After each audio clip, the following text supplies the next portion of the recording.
Chapter 840. The cold wind tore at Ronan's red hair, his face brimming with fighting spirit. The wizard who had taken the initiative to come to the front line smiled. Looking at the one and only disciple of Marcus, the blonde female knight in red armor who was brimming with holy light revealed a doubtful gaze. Are you all right? Your colleagues are exhausted to the point of collapsing.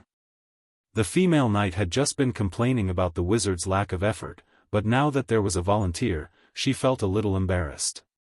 She knew that she could not blame the wizards. The Undying's lineup was even more terrifying. A Breaking Dawn Great Lich Anastrian led a large group of Radiant Moon Liches.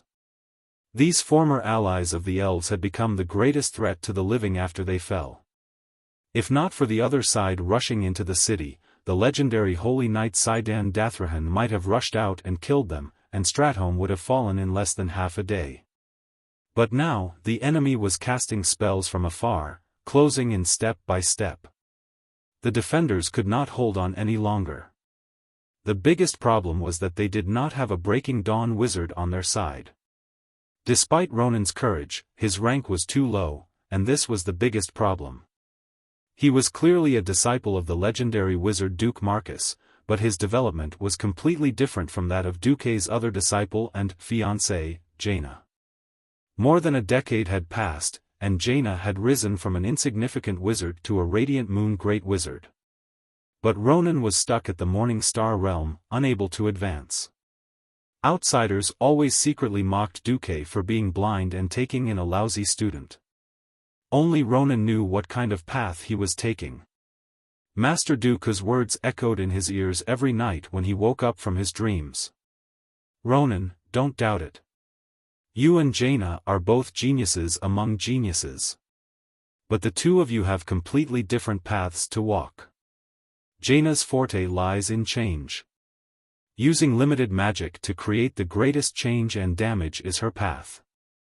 And your path is the arcane magic.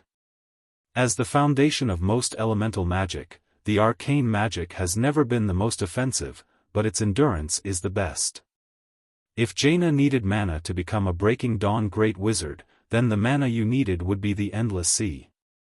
It sounds unfair to you, but when you succeed, you'll realize that you're far more powerful than Jaina can imagine. No one else knew that ever since 13 years ago, Duque had sealed 90% of Luo Ning's magic circuits with Luo Ning's consent. He could clearly feel how exaggerated his arcane circuits were, and how shocking the magic power flowing in them was, but he could only use 1/10 of it. What kind of grievance was this? What kind of oppression was this? More than once, Luo Ning wanted to tear off the seal on the circuit. Duque did tell him the method to tear off the seal. At the same time, he had another order. I won't let you die without opening the seal. What you need to do is just to accumulate your strength. The later you break the seal, the stronger the power you will be able to unleash. The decision is in your hands, your hand, Back then, Duque had sent Luo Ning away knowing that there would be a battle in Karazhan. That deep blessing still echoed in Luo Ning's ears. So many years had passed. Even when his master was not around, the Marcus family's support for Luo Ning had never decreased. They provided Luo Ning with everything he needed, in accordance to the standards of a peak Radiant Moon Wizard. In the East Valley city of the Elven Forest, there was even a tower specially built for Luo Ning. On the surface, it was a Radiant Moon Tower, but in reality, it could be expanded into a Breaking Dawn Tower at any time. All of this made Luo Ning feel that Duque was indebted to him.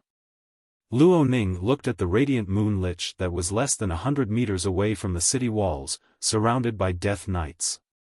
He could feel the female Holy Knight's hope, and with the two remaining Radiant Moon Wizards of Lordaeron injured, Luo Ning said heroically, Colonel Abendis, I can try. Yes, in front of Ronan was General Abendis's daughter, Bridget Abendis. She had entered the battlefield when she was only 14 years old, and in the past 3 years, she had made countless contributions in the small-scale battles against the orcs. Now, at the age of 17, she had already become a colonel. Bridget's beautiful golden eyebrows raised, and he asked, "How confident are you?" 30%. Oh. Without saying anything else, Bridget raised the white kite shield in his left hand and gripped the war hammer in his right. Luo Ning frowned. "You're betting 30% with me?" Dalajan.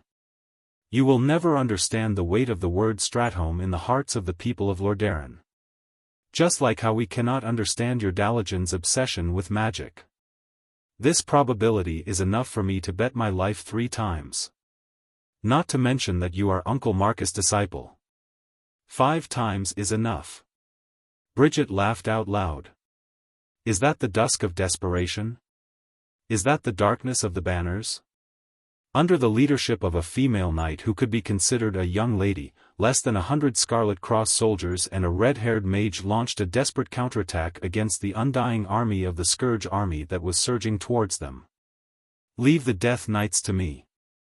Without the slightest hesitation, Bridget used his golden light to block the dark attacks aimed at Luo Ning.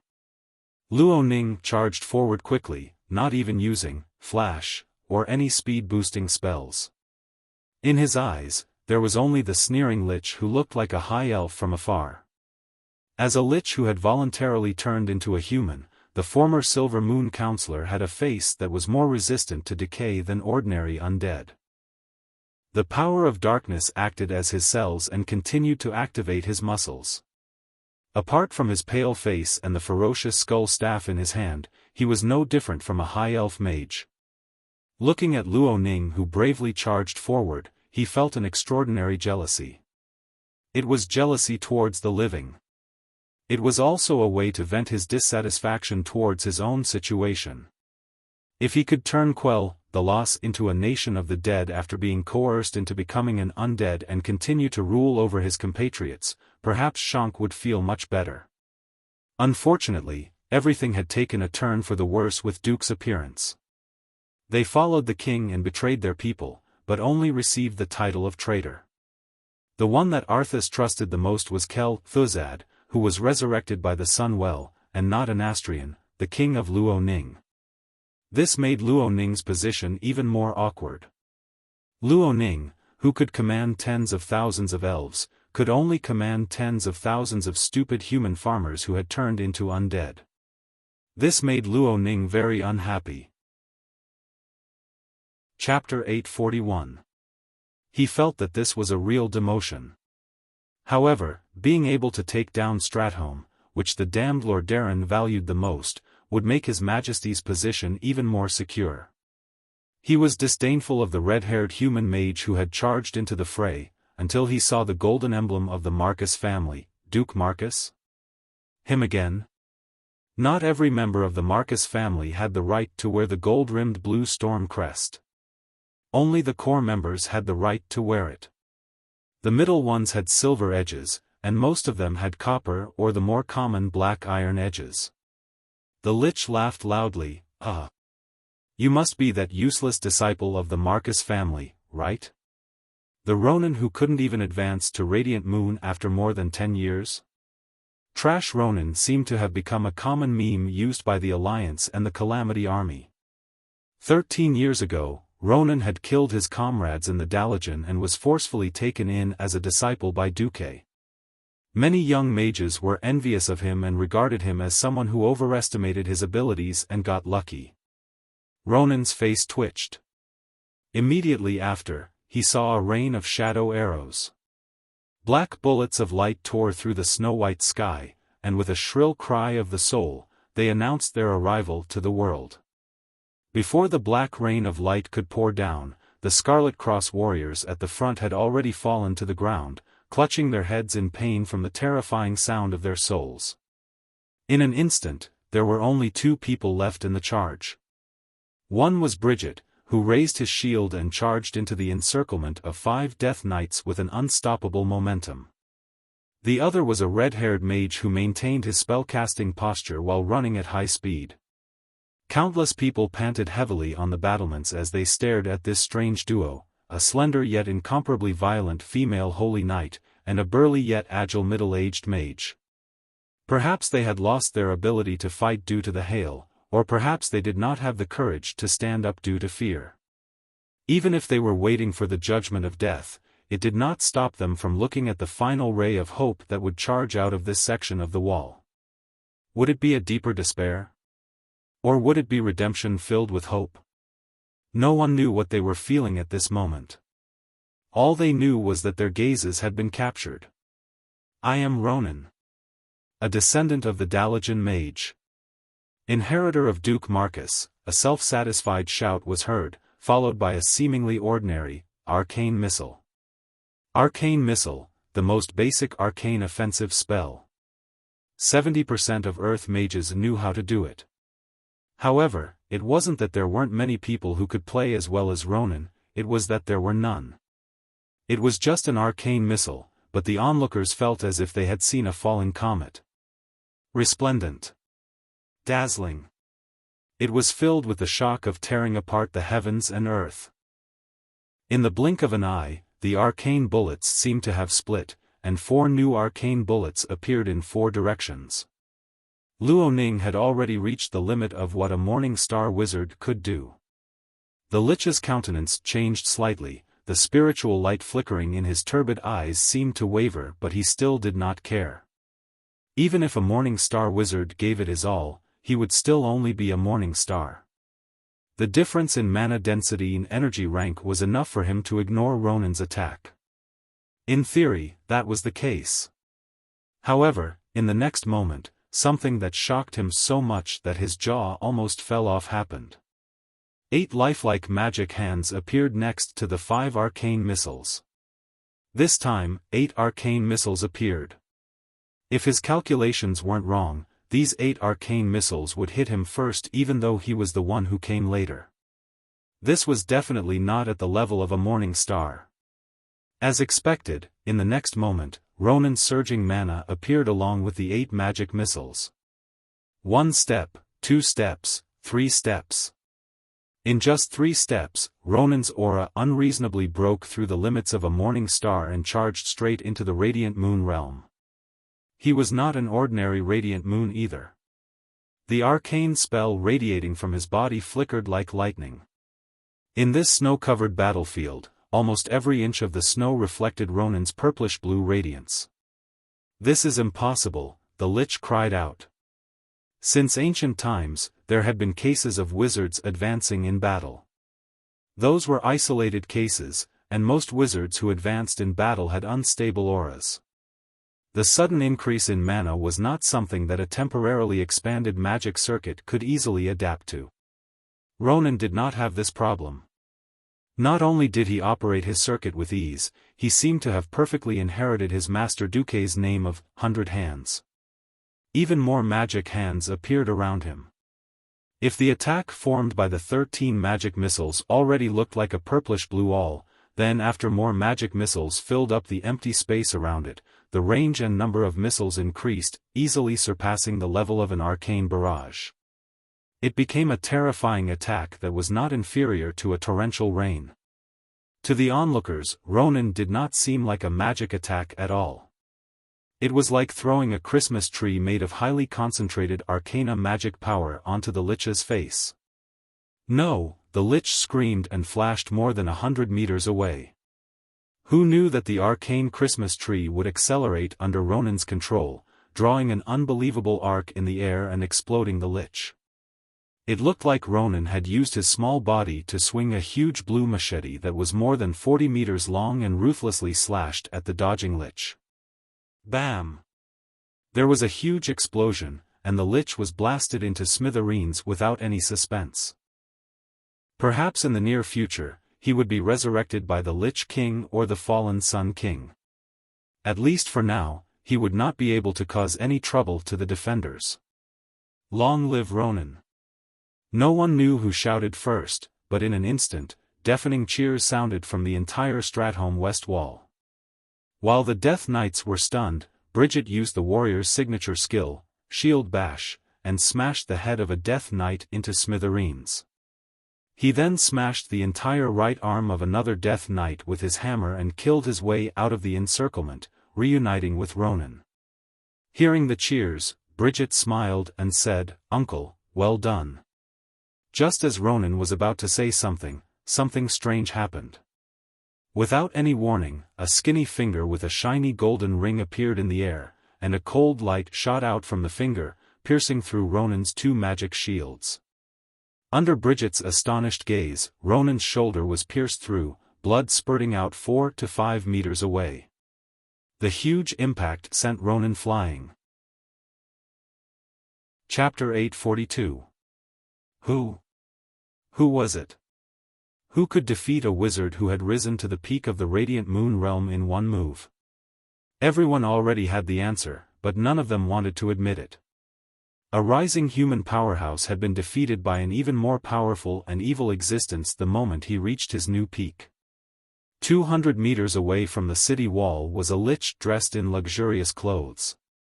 His red robe with golden edges was a stark contrast to the blizzard, announcing his identity, the fallen Sun King, Anastrian Sunstrider. His words were filled with endless darkness, and his voice spread throughout the battlefield, peak of the Radiant Moon Realm. What a good seedling. Or should I say that you're worthy of being Duke Marcus's disciple? Huh. That's precisely why I want to destroy you. Anastrian spread his arms wide, his fiery red robes like a huge bleeding heart that stimulated the visual nerves of every living person. Cough cough.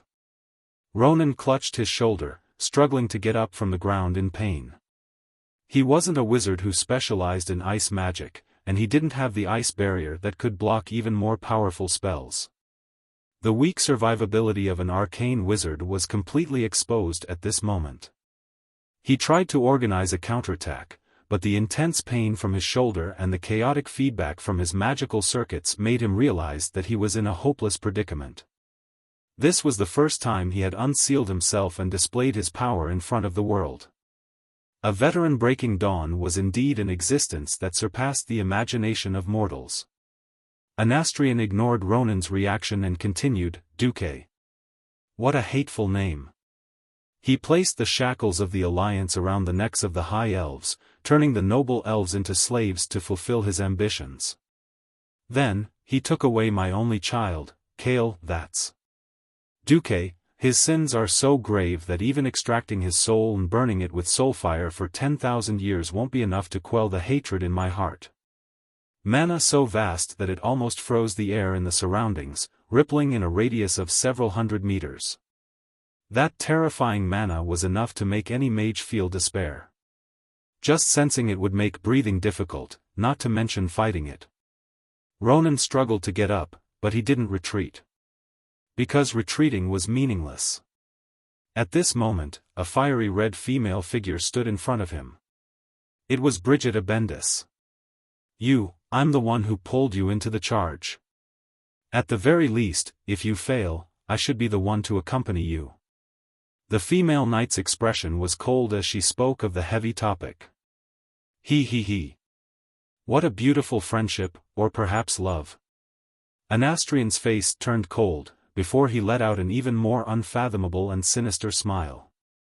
If the only daughter of General Abendis and Marcus' disciple were to be turned into immortals, I think it would be very interesting just thinking about their expressions.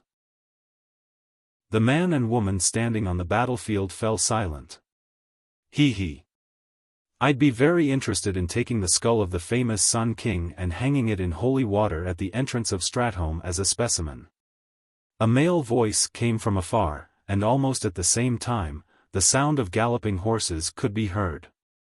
A man and a horse emitted a dazzling golden light as they charged towards the Sun King from the towering walls of Stratholme along the long slope made of ice and snow. Unlike the warhorses of the mortal world, this paladin warhorse that was blessed with holy light was no exaggeration to say that it was a holy horse. Its speed was so fast that it left behind golden afterimages wherever the horse ran. Each afterimage could remain in the air for at least 2 to 3 seconds. It looked as if there was a streak of light extending from the walls to where the Sun King was. The horse galloped and slashed sideways. The skillful strike that had been used countless times to kill countless beastmen was easily dodged. The only thing the hammer hit was the Sun King's afterimage. After a flash, the Sun King, who had reappeared 100 meters away, was not angry at all. He sneered, "Sedan Dathrahan, you're not qualified to be my opponent. What if you count me in?"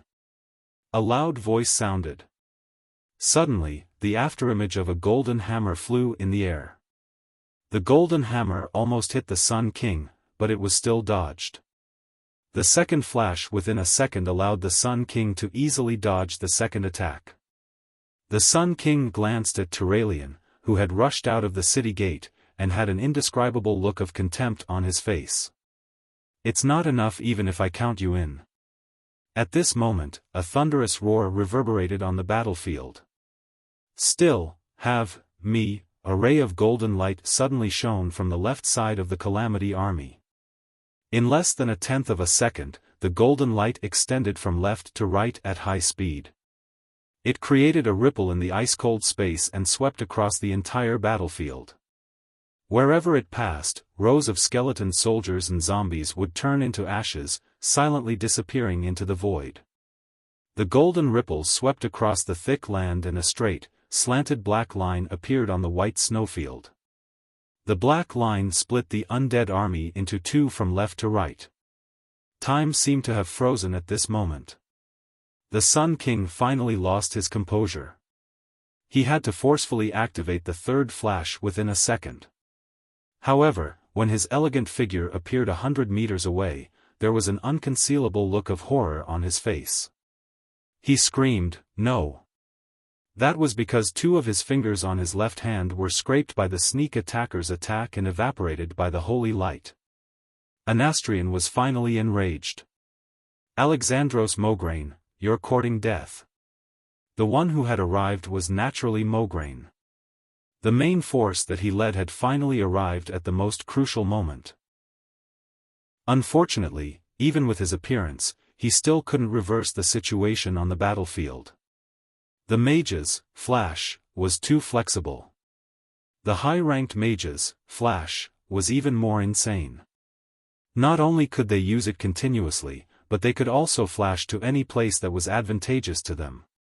Moreover, after their merciless and endless magical power was converted into magical damage, the continuous bombardment was something that even the paladins, who were known as cockroaches, couldn't withstand. That sneak attack just now was Mograine's best chance. It was going to be difficult next. If there were no accidents, the three paladins of the Alliance would be beaten up badly. All they had to do was use the powerful holy light to delay the moment of defeat. At this moment, without any warning, a golden illusory hand appeared out of thin air and grabbed Anastrian's body, pressing the Great Lich's head onto the battlefield. White snowflakes flew everywhere, revealing the solid black ground below. Anastrian's dead face and the crown on top of his head were pressed against the ground and rubbed forcefully. A familiar voice sounded. "Yo, Sun King. You purposely came to bully my disciple. You're really something." Chapter 843. Bridget, who was helping Ronan up, could not hide the surprise on her face. Dathrahan, Turalian, and Mograine also had expressions of surprise on their faces. Other than a certain weirdo, only Breaking Dawn Archmages could deal with Breaking Dawn Archmages. This was a consensus, more like common sense.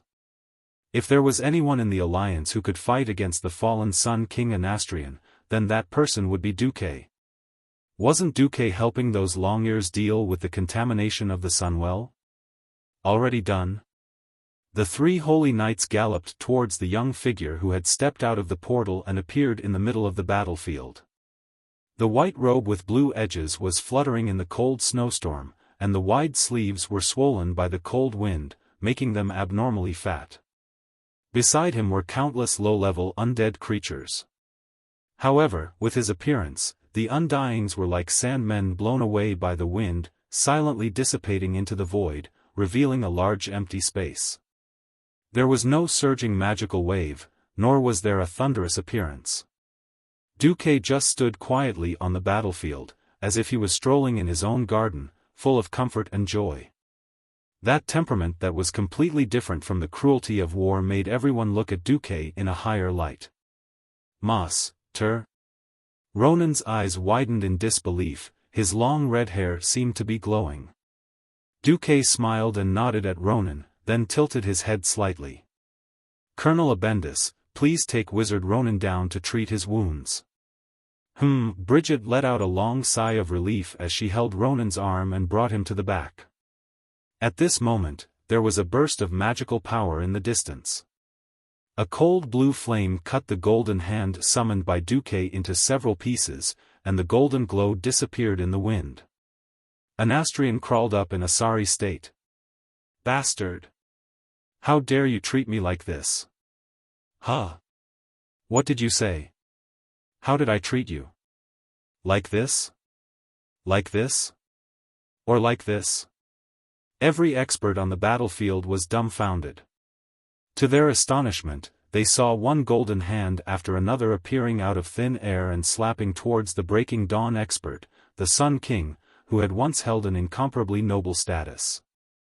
Whether it was the black magic shield, the eggshell-like, ice shield, with ice shards, or the signature ice magic skill, ice barrier, none of them could resist Duque's mysterious golden hands. Although none of the golden hands seemed to be able to inflict serious damage on the Sun King, it was still a slap to his face. These golden palms felt like phantoms.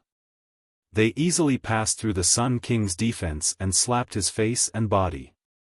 As a lich, they were practically immune to physical attacks.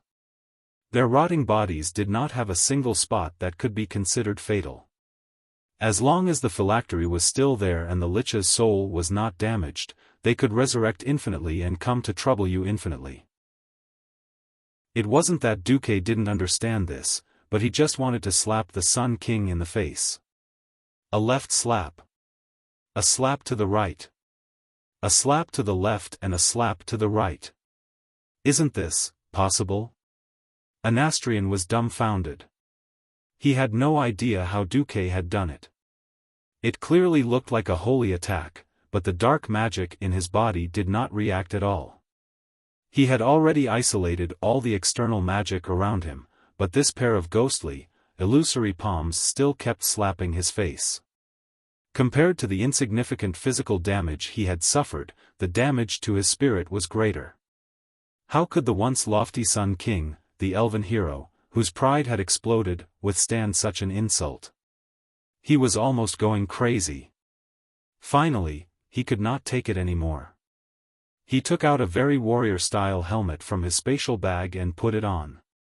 The small magic formation activated on it finally isolated Duque's seemingly nonsensical magic attacks. Even so, he had lost all his face. Duque. Do you really think that all Breaking Dawn mages have the same strength? You just dealt with the crisis at the Well of the Sun and are exhausted. If we really fight, how can you be my match?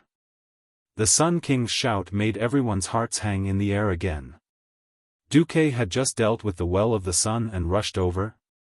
Duque shrugged. It's indeed quite tiring to deal with the pollution at the Well of the Sun, but I can still kill you. Anastrian had once thought that as long as he did not have the support of the Well of the Sun, he would definitely be able to beat Duque like a dog under equal conditions. But obviously, he was wrong. He could not figure out how Duque had managed to hit him just now. He only knew that it should have nothing to do with magic.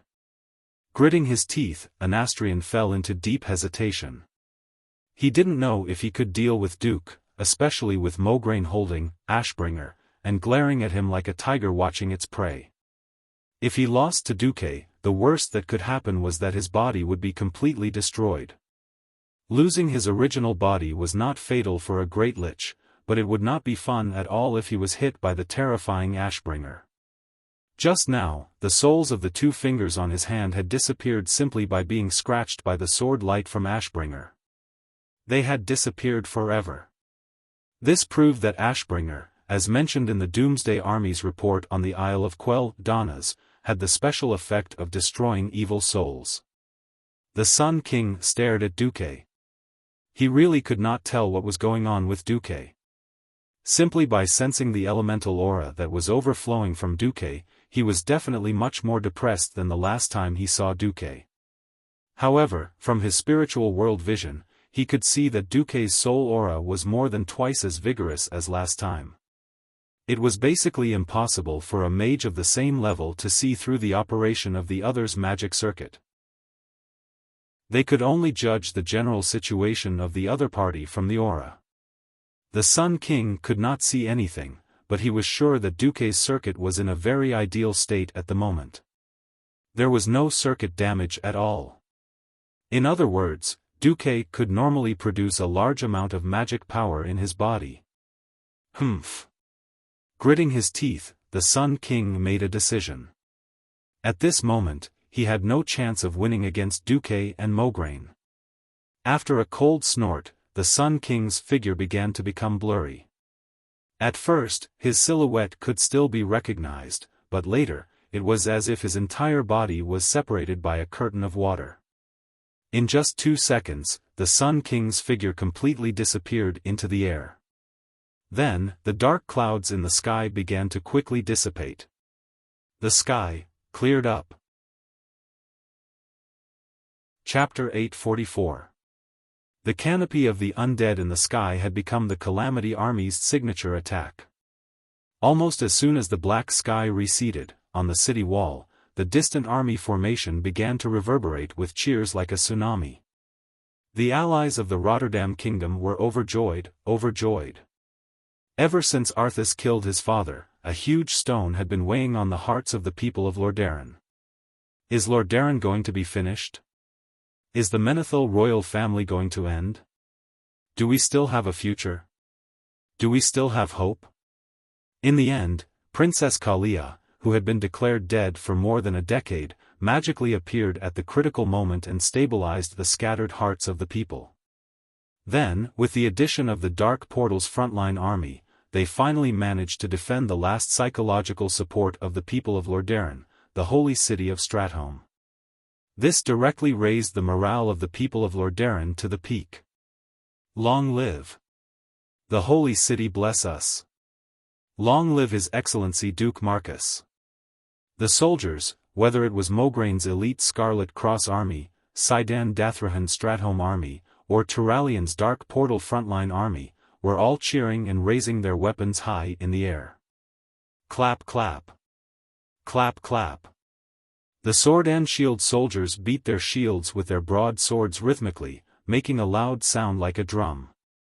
Surrounded by the 3 paladins, Duque could only rely on the help of Mogaine's personal guards to open the way to enter Stratholme through the crowded and fanatical crowd. It was natural for old friends to reunite after a long time. Unlike Mograine, this was the first time Sidan and Turayan had seen each other since Duque's return. Although Turayan was more of a listener and a doer, he asked almost as soon as he saw Duque, "How are Theon and Gavin Rad?" "Not bad. At least those two can practice with each other, and then they can discuss the holy light with the Virgin Saintess." "The Virgin Saintess? Does she sound like a beauty?" Sidan whistled a little frivolously. Duque had a strange expression on his face. If you ignore her height of more than 60 feet and her stone-like skin, as a titan, she is indeed a beauty. Sidan did not know much about Karazhan and was momentarily embarrassed. However, he who was a bit more lively and jumpy immediately laughed. "Then I really want to see who among us exceptional talents is stronger. It's a pity about Uther." Turalian suddenly sighed. Among the first and second generation Holy Knights, other than Uther, there was no other leader who could suppress the other Holy Knights. Logically speaking, the remaining 6 first-generation Holy Knights were all qualified. Unfortunately, Reginald and Gavin Rad were Duque's loyal subjects, Bolvar was loyal to Stormwind and not the Church of Holy Light itself, Turalian was more of a commander than a spiritual leader, Sidan was more of a hero, and Theon had been silent for 13 years and had yet to return. As the leader of the second generation of Holy Knights, Alexandros Mograine did not have enough experience. Therefore, in the post-Uther era, the Silver Hand was more like a cooperative organization. Fortunately, under the pressure of the common enemy of the living like the Scourge army, the Holy Knights were still closely united. After entering Stratholme, in the temporarily commandeered command center in the city center, Mograine was the first to voice his concerns. The Scourge Army's actions are too unusual. Turalyon nodded. I also feel that it's too quiet. Although there is not enough information to support it, it gives me a bad feeling. I feel that Arthas is plotting something bigger. Duque sighed. Arthas once took over the Sun Well, but let go of this incomparably precious source of mana in our eyes. He only revived another great lich, Kel Thuzad, and then left. Don't you think this can explain one thing? The answer was already obvious. They don't care about the Sun Well because they have a better goal, which is the new Well of Eternity that is closer to the original. What? Where? The three Holy Knights asked in unison. Arriving in front of an empty table, Duque raised his hand, and a dozen hands of magic cleared away all the junk on the table. He then spread out a map of Azeroth that he had drawn from memory on the table. Of course, there were only 3 continents, the Eastern Kingdom, the Northrend, and the Kalimdor continent. The places that were not widely known at this stage had been fooled by Duque by pretending that they did not exist. This is. The breathing of the generals quickened. The drawing of every map was a huge amount of work. Moreover, it could be misled by old maps, the weather, and all kinds of magical accidents that caused the drawing of the map to be very inaccurate. No one knew the importance of an accurate map better than these generals who had been leading troops all year round.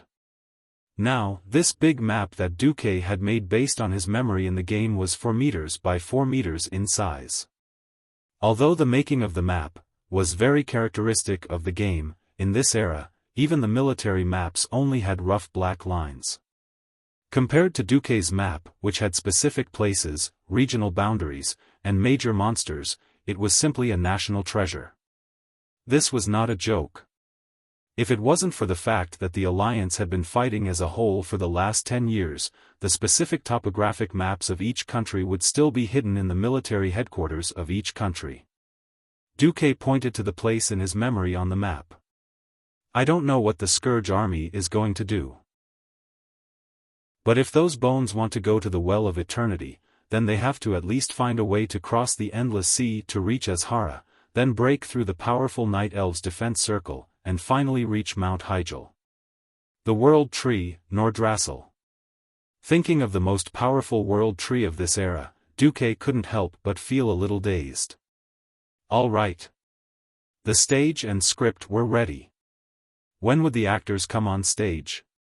At this moment, in the Dalajan city. Arthas walked in the ruins of the city. The dark clouds that had accumulated in the sky above the city turned it into a cold eternal night. It felt good to be back in the cold. The elven kingdom of Eversummer was filled with the fragrance of flowers and vitality, making him feel uncomfortable. It always reminded him of the Lordaeron Palace garden that he used to play with Jaina when he was young, and of the goldfish in Barnell's farm. Now he liked this place even more. The ruins played out decadence, death, and despair. The cold wind cleansed him, and the cold suppressed those memories. The emotions brought by the memories no longer had any benefits to him. It only brought weakness, and in Arthas Menethil's heart, there was no room for weakness. Suddenly, Kel Thuzad came. He bowed with his bony body. Everything is ready. Chapter 845. On the deserted main road of the Dalajan city, Arthas was riding on his loyal mount as usual, his beloved horse, Invincible, which had now become an undead warhorse. In Kuel Salis, he had an unpleasant experience. That B*****starred, Darima, was not content even in death. Instead of attacking him, he despicably attacked, Invincible, using the high temperature of the Sunwell to cut off one of its legs. This made him spend a lot of effort to refine the leg bone of the other undead warhorse with the power of darkness, and then connect it to Invincible. When Invincible was still alive, it died from a fatal injury caused by a broken leg. This made Arthas very unwilling to think back to that terrible moment many years ago. It was a very bad feeling. However, in the battle with the previous Elven King, the icy rage that was aroused by this matter was very helpful in defeating his opponent and successfully resurrecting Kel-Thuzad. The arrival of Kel-Thuzad made Arthas even more interested. Looking at him floating in front of him, from the Sunwell to Lordaeron's city, and then to the Dalajan, the Lich seemed very quiet along the way. If this could be used to describe the Lich, a few days ago, it was Kel-Thuzad who conveyed the order of the Lich King, asking the Scourge army to come to this ruins filled with Arthas' memories. Although Arthas had some doubts about the order, he never raised any doubts. It was only yesterday that Kel-Thuzad told Arthas about the true goal of the Scourge army, to summon one of the two commanders of the Burning Legion, Archimonde the Defiler, directly to the world of Azeroth. After hearing this news after an increasingly boring campaign, the former Prince of Lordaeron was filled with curiosity and excitement. Because of the appearance of Duque, the Scourge army's sweeping momentum did not take shape. This was a sense of loss that even if they won, they would not be able to complete their mission. Suddenly, he thought that he could not completely suppress Duque now. If he had the legendary strongest warrior of the Burning Legion, Archimonde, behind him, would Duke Marcus still be able to stand proudly in front of him? Although they were both from Eredar, Archimonde and Kil'jaeden had completely different styles. Kil'jaeden preferred to use schemes. He did not hesitate to spend a large amount of time to achieve his and the Burning Legion's goals at the lowest cost. Archimonde, on the other hand, was the simplest form of violence. Even as a commander, what he loved the most was to personally go to the battlefield and inflict the most terrifying destruction on the enemy. He enjoyed the pleasure of destroying everything in front of him. This was also why the Demon King Sargeras, who was born as a Titan, and Kil'jaeden, who also had extraordinary combat power, rarely fought in the past 10,000 years. This made the other races more willing to believe that the Archaerons were the strongest in the Burning Legion. Thinking of this, the fallen prince smiled. "Take me there, Kel-Thuzad." "Yes." The Great Lich replied respectfully. Arthas was very satisfied with the Great Lich's attitude. Even though the Scourge army had at most 3 Breaking Dawn Great Liches, he still found Kel-Thuzad the most pleasing to the eye. Antonidas lacked the self-awareness of being a Lich. Anastrian still hadn't given up on the arrogance of a former king. This fallen Elven king wasn't used to being a servant. In fact, Arthas sometimes wondered if being under the command of the Lich King Zul was a kind of injustice. The Lich King's power was so strong, and, Frostmourne, was constantly subtly influencing Arthas' will. This made the fallen prince never think too much in this aspect. Suddenly, a thought came to Arthas' mind. "Yes," he said mockingly. "You don't hold a grudge against me for killing you? Don't be silly." The Great Lich who had become an undead replied. "His Majesty the Lich King had already told me what the outcome of our meeting would be." Arthas looked very surprised. "His Majesty knew that I would kill you?" He frowned and glanced at the sword on his knees. It was sleeping quietly, not whispering, and the runes on it did not flash with power. "Of course." There was a hint of superiority in Kel-Thuzad's hollow voice. "Long before the Scourge army launched the Wrath of Heaven, he chose you as his warrior." Arthas was a little uncomfortable. It was the displeasure of being fooled. No one had ever asked or revealed his fate. If he had known earlier, would he have happily accepted his fall? No. He believed this without a doubt. Arthas never liked to be manipulated, but he understood that since he was destined to become a terrible weapon, he could only adapt. The fall was complete. Life was gone. Whether it was his father's, or his master's, if it wasn't for the massacre in the orphanage, maybe he would still be with Uther, his father, and even Jaina. Unfortunately, everything was just an unrealistic fantasy. Since the moment he pulled out, Frostmourne, his fate was already irreversible. He could only walk down the dark path step by step. The seemingly endless road soon came to an end. It was a huge altar that was rebuilt from the central square of the Dalajan. According to Kel Thuzad, this blood altar was inlaid with skulls and countless corpses. It had the same function as the dark portal in the Cursed Land. Why don't we attack the dark portal directly? Arthas frowned. The Great Lich was silent for a moment, and finally replied, the dark portal used to be a very good choice. But not anymore. The Marcus family spent 10 years to completely fortify the entire Swamp of Sorrow and the Watchtower area in the northern part of the Cursed Land. And all the ground near the stronghold has been treated with holy magic. We can't resurrect anyone who died there into Scourge soldiers. The Great Lich said a lot, but Arthas didn't listen to the end. In just a few moments, Arthas felt the malice of fate for the second time. His intuition seemed to be telling him that Duque had once again blocked in front of him, and it was the kind of block that foresaw everything in advance. Tisk.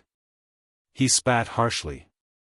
It was a cruel ritual that was completed with the sacrifice of 10,000 living people. As the ritual progressed, in the final stage, Arthas could see with his own eyes that the fog rising next to the altar began to change from a stinky red to a strange green. The green fog continued to spin. Then, Arthas found that he could already see the shape of a giant. It was not an ordinary giant, but very, very big. Archimonde's size was beyond all his imagination. Chapter 846.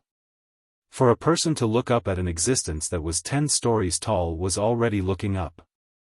If this number was multiplied by 3, it would be close to 100 meters, 30 stories. Moreover, it was a living creature. Any ordinary person would only feel a terrifying sense of oppression, as if a mountain was falling on them. Archimonde was really huge. But in the next moment, this giant's body seemed to have been whipped by some mysterious force, and it began to shrink rapidly. What's going on? Arthas couldn't help but cry out. Damn it, it's very likely that the protection circle of the world of Azeroth is working. Kel Thuzad immediately replied, when the Titans of the Pantheon left Azeroth, they left behind 5 dragon aspects and a circle that targeted Titans and other particularly powerful existences.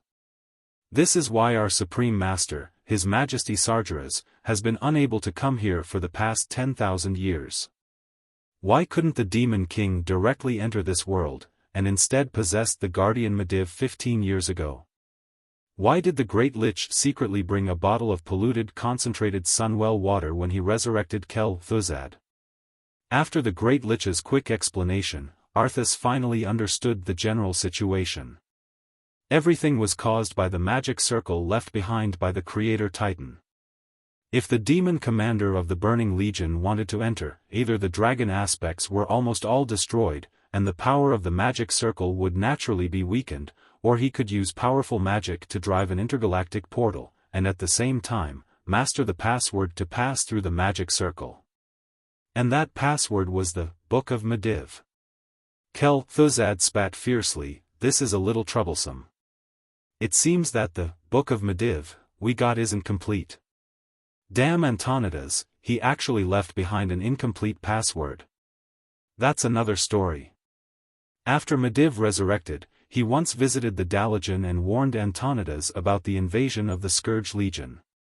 Antonidas did not listen. Instead, he asked the Medivh for the Medivh's book. The reason was that since the Medivh was going to retire, there was no need for him to keep such an important thing. Medivh originally wanted to leave it for Duque, but unfortunately, Duque was trapped in the Karazhan Void at that time. After thinking about it, he agreed. Important things must be protected with enough strength. Later, however, the Dalajan also fell. Then, Antonidas, who had turned into a Great Lich, offered the Medivh's book of his own accord. However, no one knew that this wasn't the original Medivh's book. It was incomplete. Now, he had directly screwed Arkharans over. Suddenly, the illusory giant showed an angry expression, and then let out a roar that shook the heavens and earth. Roar, Kel-Thuzad. You stupid little lich. You didn't even check the planet password before summoning me? From the void, a soul punishment came from the highest position. In an instant, the great breaking dawn lich was like a dead dog. First, he lay paralyzed on the ground, and then, as if struck by lightning, his body exploded continuously. Ah, great. Archaeans. I didn't mean to tease you. Seeing the powerful Kel-Thuzad explode into countless bone fragments, and even his soul was instantly pulled out, wailing in pain in mid-air, Arthas felt a fear that came from the depths of her soul. Forget it. It's just a small trick. Even though they were separated by the endless void, Archaean still used his powerful soul ability to search the great lich's soul completely. Then, his anger subsided a little. The illusory giant opened its arms, as if it was tearing something apart. After a few continuous roars, the void in front of the altar seemed to be torn apart by a huge force. Finally, a huge black hole was torn open, and in the next second, an incomparably filthy aura filled the entire central square of the Dalajan. If not for the fact that everyone in the square was an undying, they would have all been poisoned to death in an instant. The green mist continued to swirl. Then, Arthas found that he could finally see Archaron's facial features clearly. From the blurred outline of his face, he looked like but not like the dreadlord he was familiar with at the same time. Arthas felt that his skin was greenish-gray, and although the green light shone on him, he still couldn't see it clearly. But there was no doubt that this demon commander's body was very strong. He had a huge barrel-like torso, thick and powerful arms, and legs like a goat. Archaron's legs were bent backwards, and the ends were not feet, but a pair of cloven hooves. There was also a tail that was deliberately twitching, as if trying to show a calm and controlled demeanor. His arms, shoulders, and legs were covered in shiny golden armor, decorated with skulls and spikes. A pair of fleshy tentacles swayed on his chin, but the most special thing about his long face was not this, but a pair of glowing green eyes. The evil green light was brighter and more eye-catching than the mist that swirled around him. Archaron's physical body finally entered this world, and his body was much larger than when he was at his smallest. Unfortunately, it was still only half of his original height, about 16 stories, or about 50 meters. Ha ha ha. Azeroth. 10,000 years. The humiliation that the Burning Legion had suffered for 10,000 years had been unbearable. But, this humiliation is about to end. Because, I am coming. Archaron's voice was deep and loud, shaking the entire Dalajan ruins. At first, Arthas felt that his bones were cracking, and it was some kind of auditory hallucination. Then, he saw the pillars that kept shaking in the surrounding ruins, and the buildings that started to collapse. He finally realized that it was not an auditory hallucination. Even if he didn't want to admit it, he had to recognize that the demon in front of him, even if it was obviously weakened, was still far stronger than he could imagine. Arthas' neck unconsciously bent down, even if it was filled with intense shame and anger.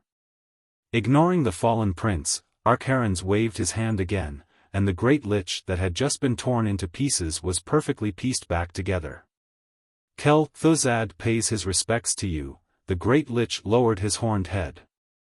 He was completely prostrated on the ground, not caring that his head had knocked into an unknown green pollutant. Great Archaron, praise your mighty power. Praise your mighty power, you used your supreme power to forcefully open up the passage to this world.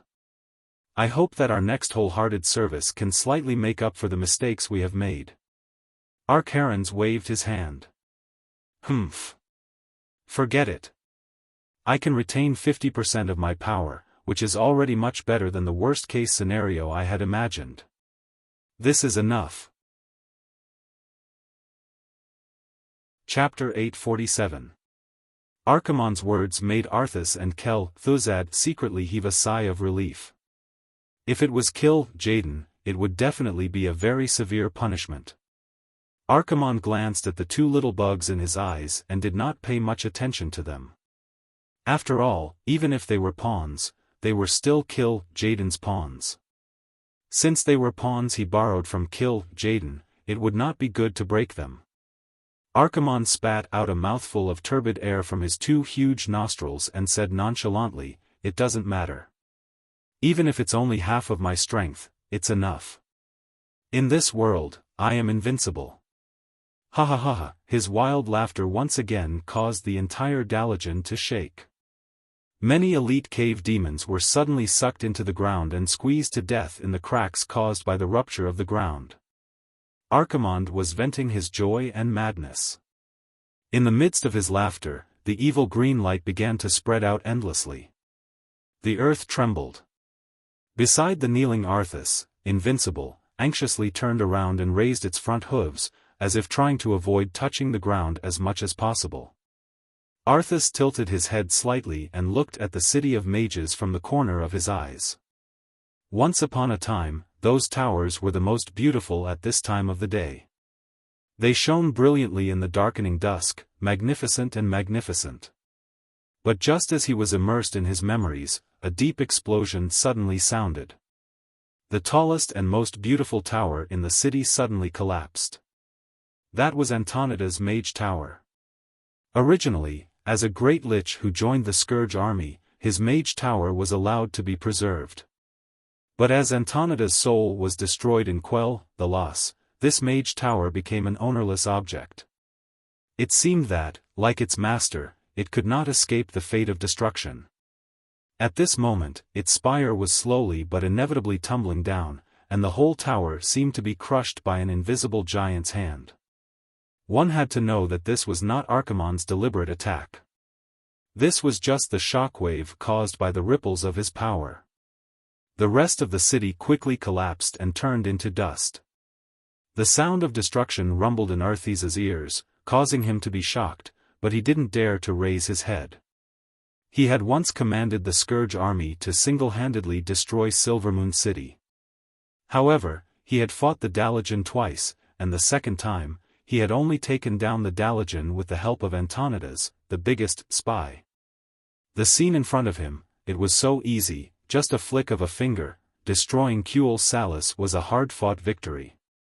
If he hadn't destroyed Silvermoon City and revived Kel Thuzad, it would have been a complete failure, because in the end, he didn't even face the Alliance army led by Duque.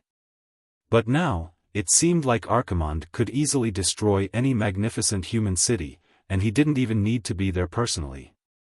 The disparity in strength was simply too great. Following Archimonde's maniacal laughter, Arthas' most elite Scourge army was also finished. 500 Death Knights, 800 Liches, over 10,000 elite skeleton warriors, and some elite ghouls. There were countless cannon fodder. Only God knew how many would be left in the end. This scene made Arthas' heart ache a little, but he didn't dare to show it. "All right. As long as you're happy, Master's colleague." Kill Jaden loved to settle scores after the fall, making people feel like they were better off dead than alive. Archimonde was the other extreme. He was completely single-minded, and as long as he ignored it on the spot, then it would be fine. Just as Archimonde was laughing wildly, there was a small interlude. Antonida's mage tower, which was supposed to be in a state of destruction, seemed to have triggered some kind of defense mechanism, and it actually attacked on its own. The bright arcane light attracted the attention of most of the strong people in the city almost immediately. Lightning. A flash. The lightning that split the sky was so sudden that many of the strong people only managed to react and subconsciously cast a defensive spell on themselves before the attack arrived. Who would have thought that the target of the Mage Tower's attack was not any of them, but the demon commander Archimonde? Archimonde's response caused Arthas and Kel Thuzad's eyes to widen. His response was no response at all. That was an all-out attack that gathered an unknown amount of Breaking Dawn Mage Tower's mana. Even Arthas didn't dare to take that terrifying amount of mana head-on. However, after the huge explosion, Archimonde tilted his head and didn't seem to be affected at all.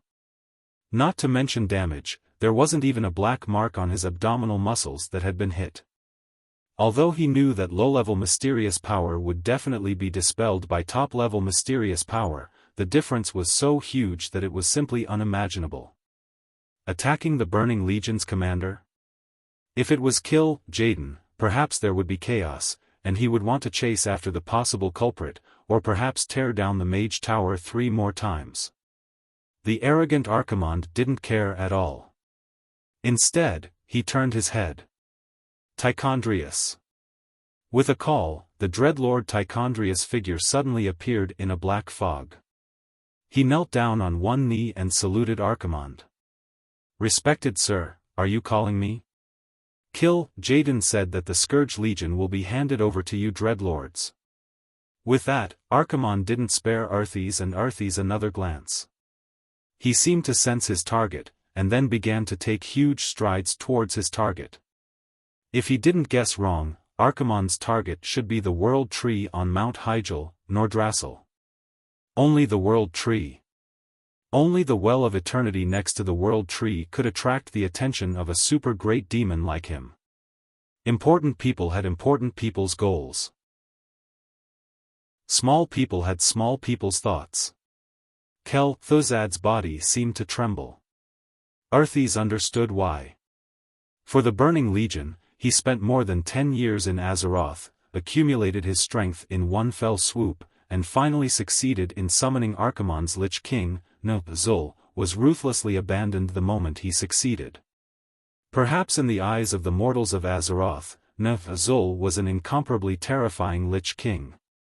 However, in the eyes of the Burning Legion's commander, Zul was perhaps just an unimportant chess piece. Arthes pondered over Archimonde and Tichondrius, thoughtfully touching his chin. On his knee, Frostmourne coldly glowed. Almost at the same time. In Stratholme, Duque let out a scream. His face was ashen, and he couldn't control his emotions at all. *CK. A Breaking Dawn attack. It actually didn't work. Then what's the point of me cultivating so hard? Chapter 848. The final blow of Antonida's Wizard Tower was naturally Duque's doing. If Duque could control the Wizard Tower once, he could control it a second time. Not to mention that Antonida's was no longer there. It seemed like Duque was a coward. Oh, no. Someone like Duque, who took the overall situation into consideration, was cautious, and seriously checked whether the original history was reliable. He was really the only one in the world. Chicken and eggs. Eggs hitting a rock. You won't die if you don't look for trouble. Adjectives like these all described the same situation, overestimating one's capabilities. Duque never thought that this kind of thing would actually happen to him and the Alliance one day. Immune to magic. Invulnerable. This was simply the legendary invincible overlord body. The real version of Azeroth had gradually drifted away from the world that Duque was familiar with. Of course, this was also due to Duque's efforts. However, the system could not determine how much the world matched. Duque, who was already deeply rooted in this world, still had to muddle along. If he did not kill Archimonde and let him kill the World Tree, once the Burning Legion succeeded, his days would be over. What to do? This was a very challenging thing.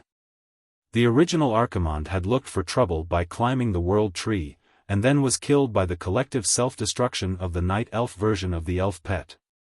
Elves were ancient souls living in the Kalimdor forest. Legend had it that they were actually the souls of the dead Night Elves. Elves and Night Elves lived in harmony and served the ancient trees. They could turn into various trees and grow into living buildings. For Duque, the most amazing thing about the elves was their self-destruction skill. Miraculously, ordinary people were immune to the self-destruction of the elves. Only professionals who had mastered magic and summoned creatures would be injured by the self-destruction. The self-destruction would consume the mage's magic power, which was commonly known as mana burning. As for summoned creatures, it would cause a huge amount of damage. According to history, Archimonde was clearly defined as a summoned creature. Calling it a summoned creature was a bit inaccurate. To be more precise, it should be a soul or creature that did not belong to this world. However, the damage from the fairy's self-destruction was also limited. Before heavily injuring Archerons, the little sprite, who had no attack power and slow movement speed, would just be sending herself to her death.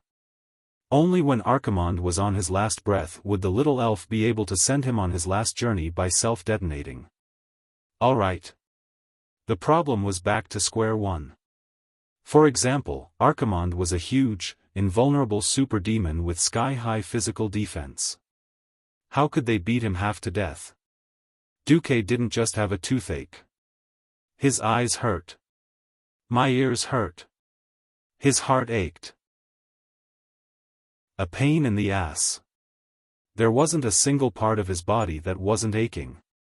A headache was a headache, but as a qualified commander, Duke still announced the important news of Archeron's arrival at the first possible moment. During the military conference, the high-ranking generals fell into a deathly silence. Last time, Duque sent the demon king Sargeras into the bottomless abyss. The most important thing was that Sargeras had only descended with his soul in order to bypass Azeroth's protective spell formation.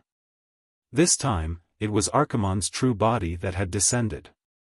Although they did not know how strong he was, after seeing the images of the Dalajan ruins, everyone was still livid. Turalyon stroked his increasingly fluffy beard. Do we have a chance of winning against such a monster? Mograine suddenly slammed the table. This is our world. Our country. Our homeland. Even if the chances of winning are zero, we must stand up against evil. Sidon advised, Alexandros. Don't get too excited. No one can become a paladin if they don't have the heart to sacrifice themselves for justice. Our hearts are the same. Turalyon is just wondering if there is a better way to get rid of this terrifying demon commander at the lowest cost.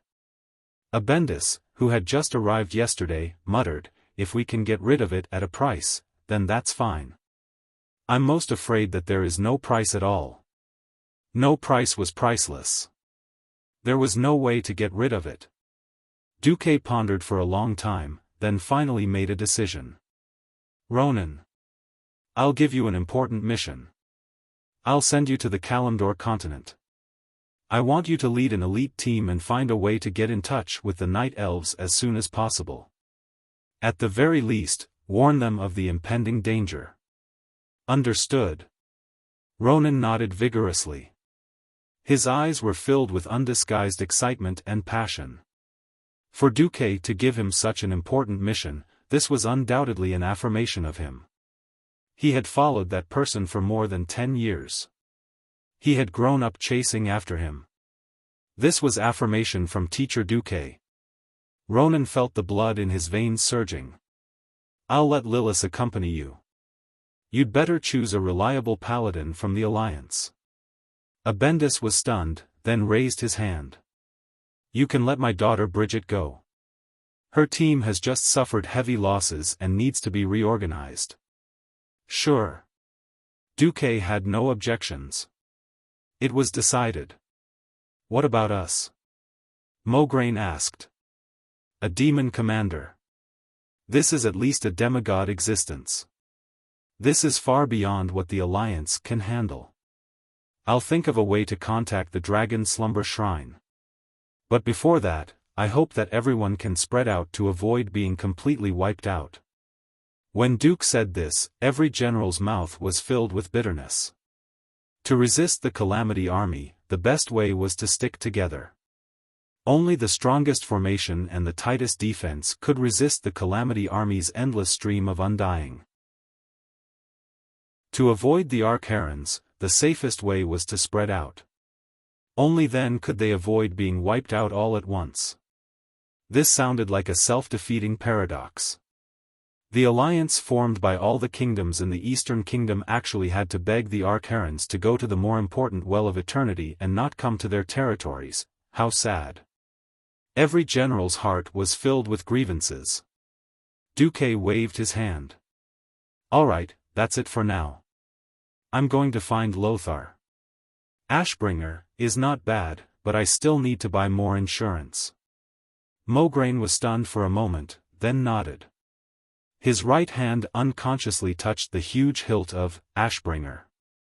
There was no first place in literature, and no second place in martial arts.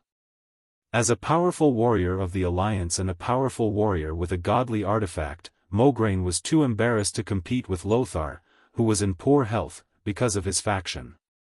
However, Mograine still wanted to know, and he had thought about it countless times. Between his, Ashbringer, and Quell Zerum, which artifact was more powerful? It seemed like there was a chance now. Chapter 849. Duque left Stratholme and used the teleportation portal to arrive at the South Sea city-state.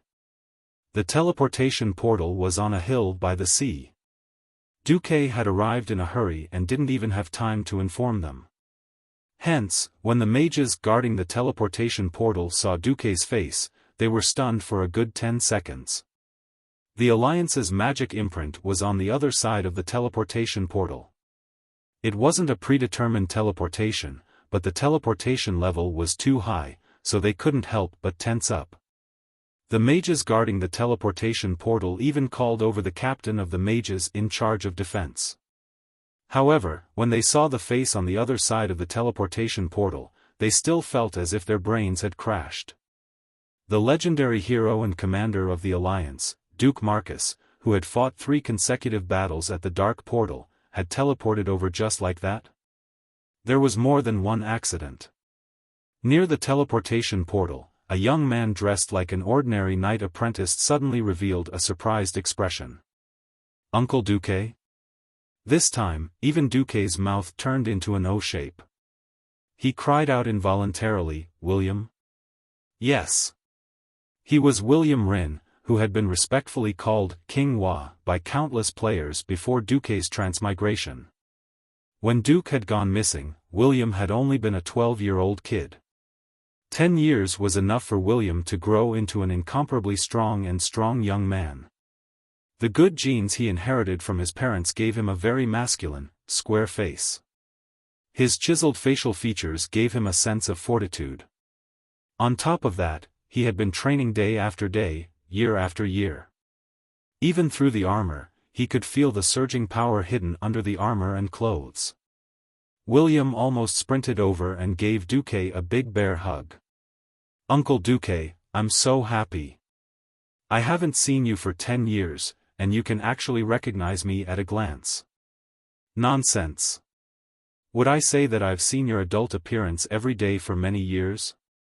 Although there were already scars on your face back then, heroes couldn't be replicated.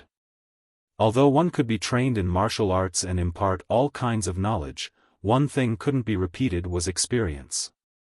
The current Varian was far from the Varian who had gone through so many trials and tribulations and matured. Duque could tell at a glance that he was strong, but that was only in terms of his body. Duque was very happy to see William, and he patted his back hard. Brat, I'll recognize you even if I turn into ashes. Uncle Duque, why are you here? We haven't received any news. I was going to ask you the same thing. You're the king of Stormwind, and yet you've come to the front lines dressed like this. What is this? William's face fell. It was only then that he realized that he had secretly come here on a boat without Lothar's knowledge. Little did he expect that before he even saw the Calamity Troop, he was too excited to see Duque. Duque smiled. He didn't need to pay special attention. He already saw a large group of guards in the surroundings. This hothead didn't realize that there were at least 20 Wang family guards and MI7 bandits around him. Alright.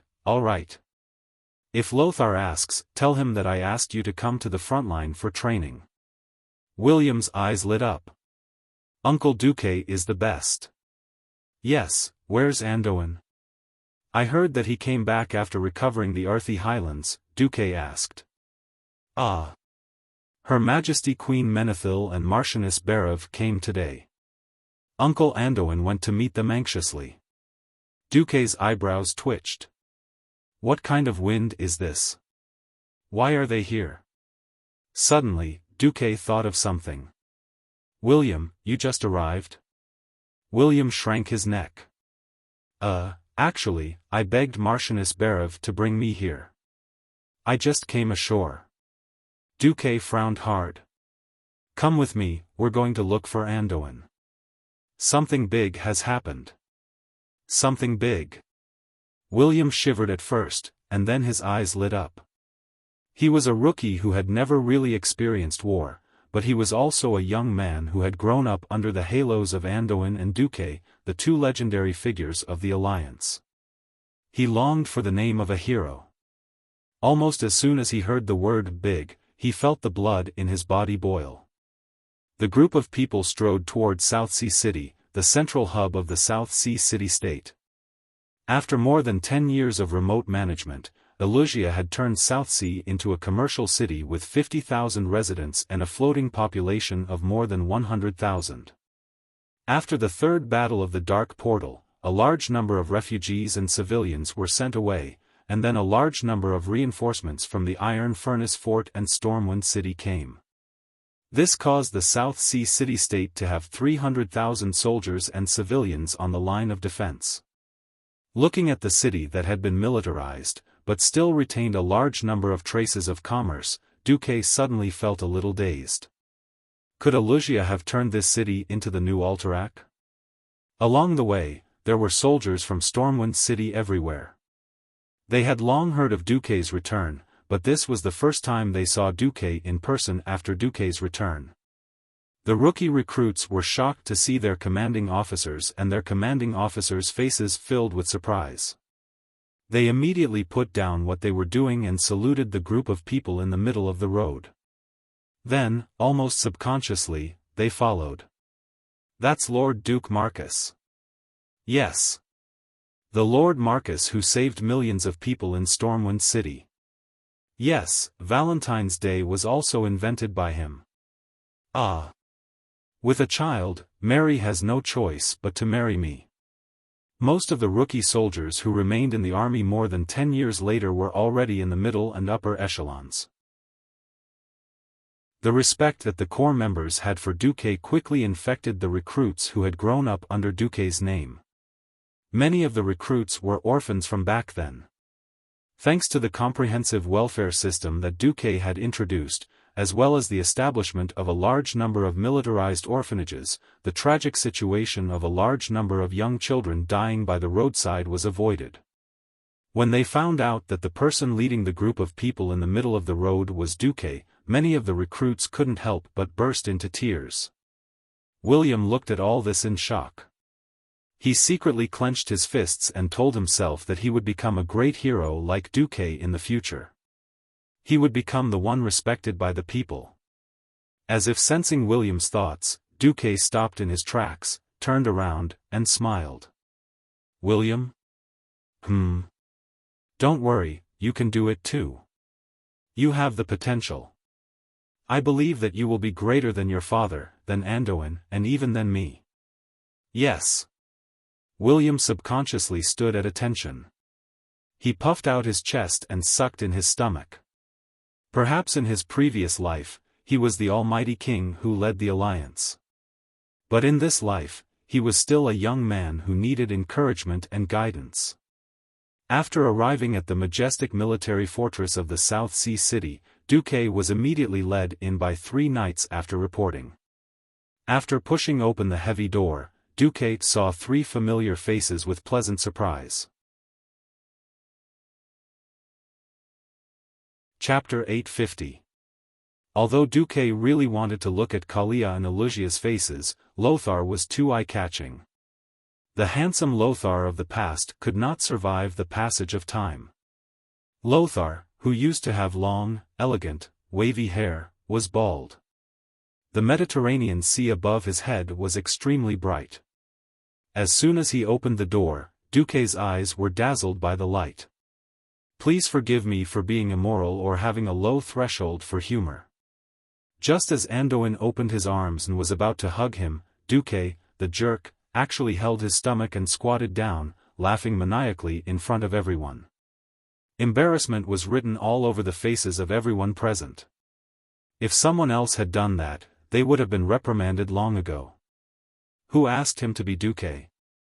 He was clearly young, and Duque had come out of retirement too early. Hence, everyone tacitly agreed that Duque was of the same generation as King Lang and Anduin. The guards at the side also had strange expressions on their faces.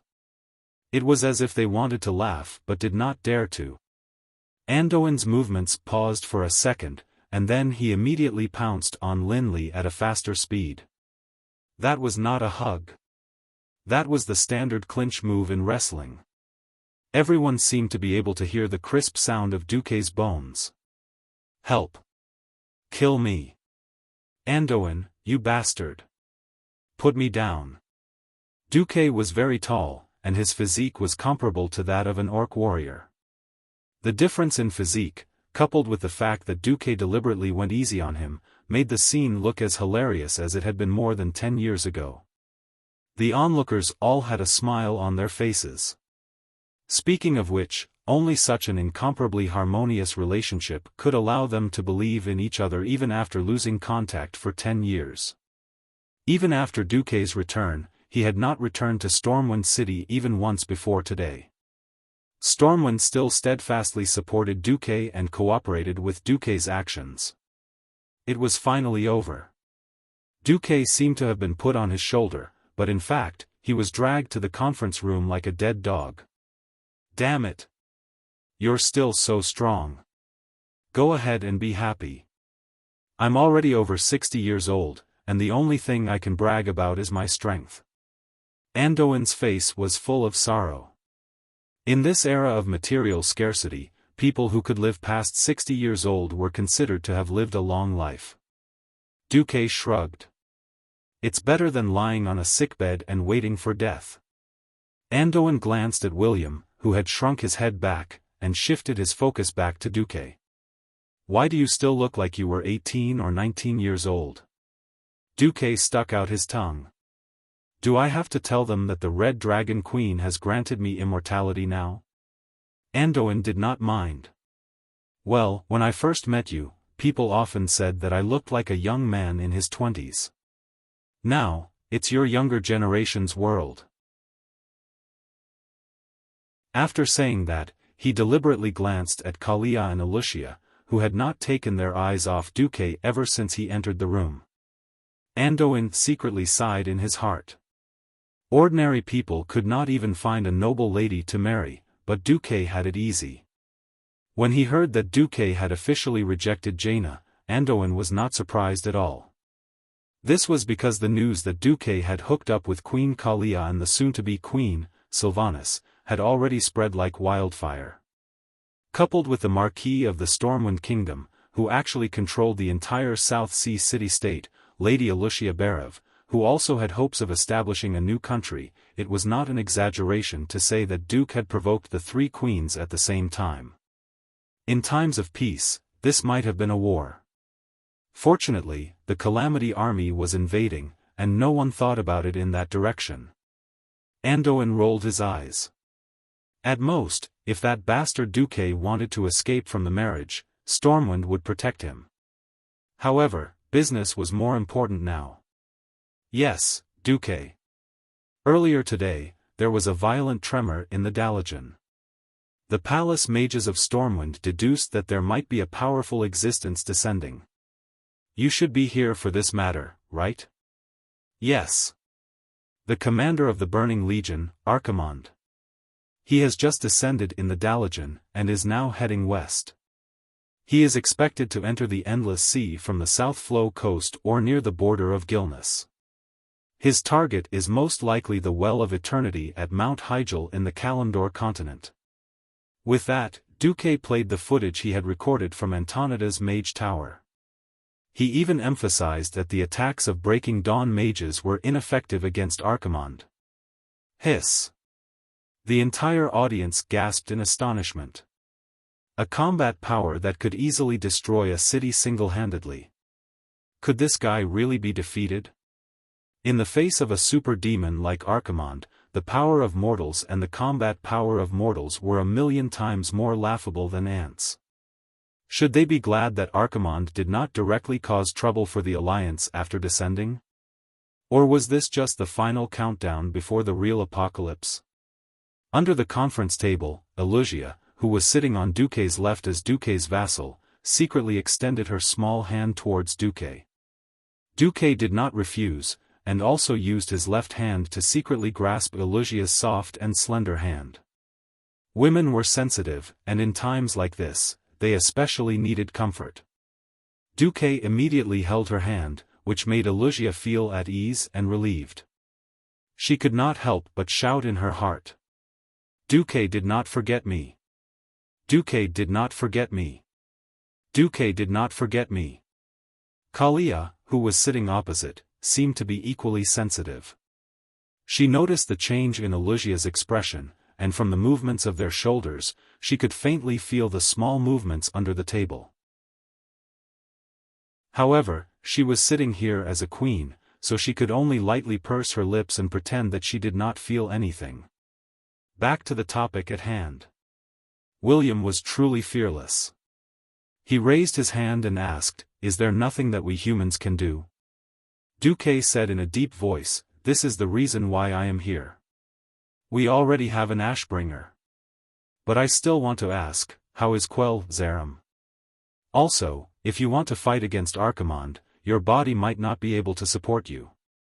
Sigh. Wait a moment. Anduin walked out of the conference room. Not long after, he carried a big sword that was still emitting a soft golden light even though it was sheathed in a huge scabbard.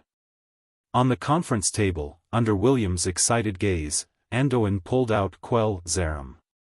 Golden light. Dazzling. That holy aura seemed to be substantial, and it surged towards them like layers of waves. Looking at it, it was easy to recall Anduin's heroic bearing 13 years ago, when he used this sword to cut through all the obstacles on the battlefield and annihilated the orcs. However, he did not know if it was an illusion.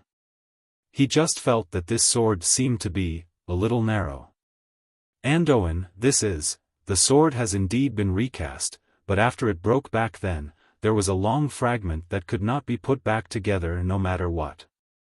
After saying that, Anduin actually took out a long one-handed sword that was also emitting a holy radiance. Chapter 851. The system genie scanned it, and the general situation appeared.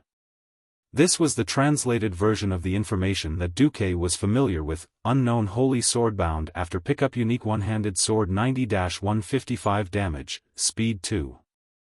0 attribute, holy level, artifact, low level, requirement, Breaking Dawn mage, non-evil alignment. It is estimated that the attributes of the equipped user will be increased as follows: plus 32 stamina, plus 42 agility. Equip increases the critical hit rate of your physical attacks by 36. Equip increases the critical hit rate by 50. Equip increases the attack strength by 108. Equip possibility of hitting, shoots a holy arrow at the target, dealing 308 to 412 points of holy damage and an additional 100 points of holy damage within 10 seconds. Equip deals 10 points of holy damage to enemies who attack you with melee weapons. Looking at this long and sharp sword, almost like a piercing sword, the incomparably dazzling holy sword, Duke's testicles were faintly aching. Fate seemed to be playing a huge joke on him. A divine weapon that had never appeared in the original history was right in front of him. Its gorgeous attributes and special effects were definitely superior to all epic weapons in this era. It might even be superior to other divine weapons by several streets. 99% of its attributes were flawless. If it was taken out, most melee professionals in the world would go crazy for it. It was a pain in the ass because the equipment requirement was for a Breaking Dawn mage. What the hell is this? A melee weapon for Breaking Dawn mages? It was true that mages could use one-handed swords.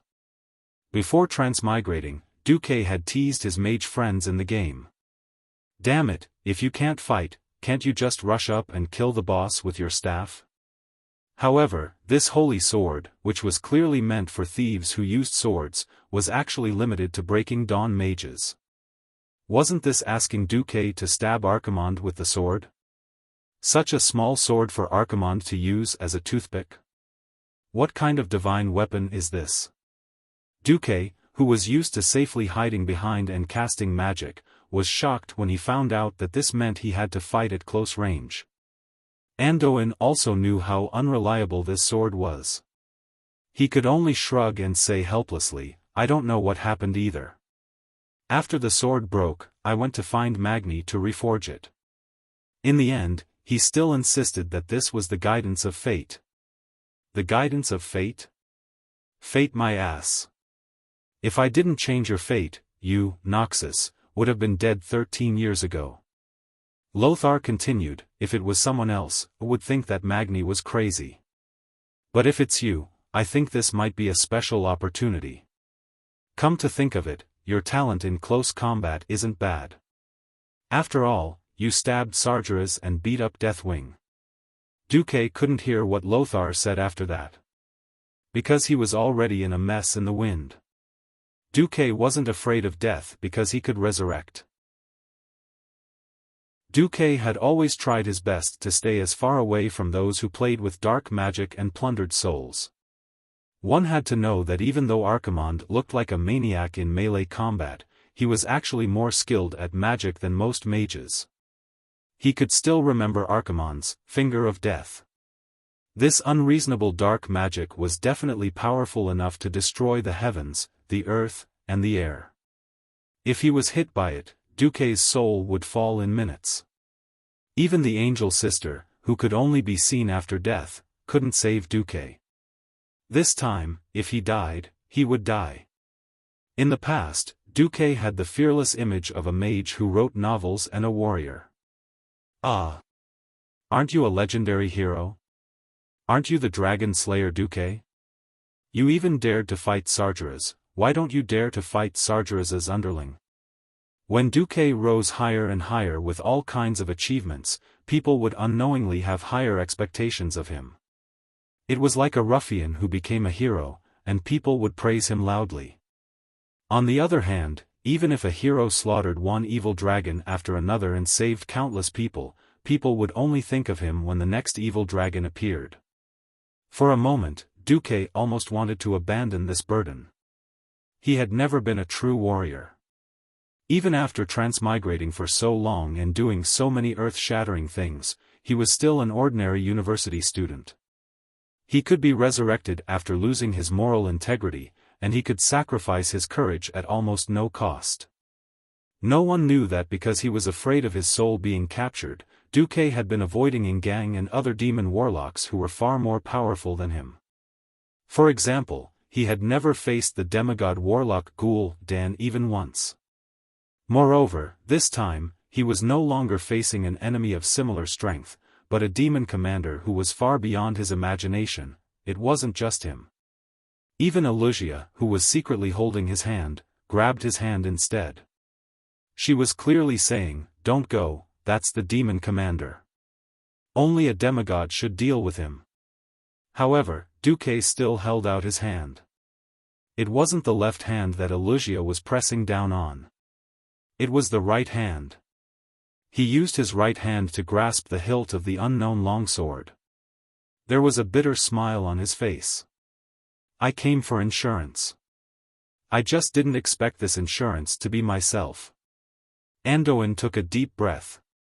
"You're hesitating." "Yes."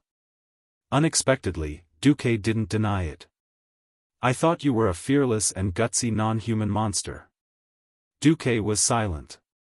However, Anduin walked over and patted Duke's shoulder under William's expectant and slightly disappointed gaze. He didn't face Duke, but spoke to William instead. "Don't worry, Andoin." "William, did you see that? A true hero isn't a fearless madman. Even the great hero in your eyes, Duke Marcus, would still be afraid, worried, and hesitant. This is normal, because only those who act like that are real people." Not only William, but even Duke's face was filled with astonishment. Andoin continued, "This is a crisis of the world. Who wouldn't be afraid when facing such an opponent? However, among 10,000 people, there would always be one or two who would stand up for various reasons. Maybe it's for honor, or maybe it's because of responsibility, or some other messy reasons. But these are not important. As long as one makes the crucial choice at that crucial moment, regardless of whether he succeeds or not, he is already a hero at that moment." Duque was stunned. William took a deep breath. "Uncle Andoin, were you afraid when you went to Karazhan back then?" "Of course. I was afraid too, but I had to go because I had your father and you behind me, the kingdom, and millions of Stormwind people. And Medivh was one of my few childhood friends. So, I had to go. It's not an exaggeration to say that I became a hero because of my responsibility." Chapter 852. At the age of 22, Varian was at his most hot-blooded. He longed to make a name for himself, and to one day become a hero on par with Uncle Andoin, whom he admired the most. It wasn't that he didn't like Duque, but that Duque was a mage after all, and they weren't on the same path. Andoin's words were a good wake-up call for Varian. He humbly lowered his head and bowed to Andoin. At this moment, Kalia, who had been silent all this while, spoke. Even though she had matured a lot, she still had the unique voice of a young girl. "Duque, is there anything else that Rotterdam can do for the Alliance?" Duque tapped the table lightly with his left index finger. If the unrecognizable course of history hadn't changed, then in less than 3 months, once Archimonde knelt down, the power that the Burning Legion transmitted to Azeroth would immediately weaken. By then, Lich King Zul would lose half of his strength. Logically speaking, waiting until then to counterattack was the most ideal. But doing so was a little too passive. First of all, this was on the premise that Archimonde had to kneel. If Archimonde was too powerful in this life, and really destroyed Mount Hyjal, settled the Well of Eternity, and destroyed the World Tree, that would really be the end of everyone. Secondly, the Alliance had preserved more vitality than in history. At least 2/3 of Rotterdam's elite army was preserved, which gave the Alliance more confidence. There would no longer be the Scarlet Crusade, which was cursed like a dog, and the slightly bitter Silver Dawn, which was praised by tens of thousands of people. Moreover, Kalia had become the queen. It would be too much of a waste if she was simply placed in the palace as a mascot. Just as Duque was thinking about it, he suddenly received a new message. It was a magical image sent by a mage apprentice who had sacrificed himself. In the image, Archimonde's huge body swept across the fragile Rotterdam continent all the way to the west. In the lands invaded by the Calamity Army, only all living things died, and everything withered. At least the land was still the land, and the forest was still the forest. The places that Archimonde passed through were all easily burned by the flames that flowed out of his body. The ground was sinking, and everything that could be burned was turned into ashes. Perhaps this was why they were called the Burning Legion and not the Devil Legion. In his heart, Duque cursed fiercely, "Damn it, since this guy can teleport here, why can't he teleport directly to Kalimdor?"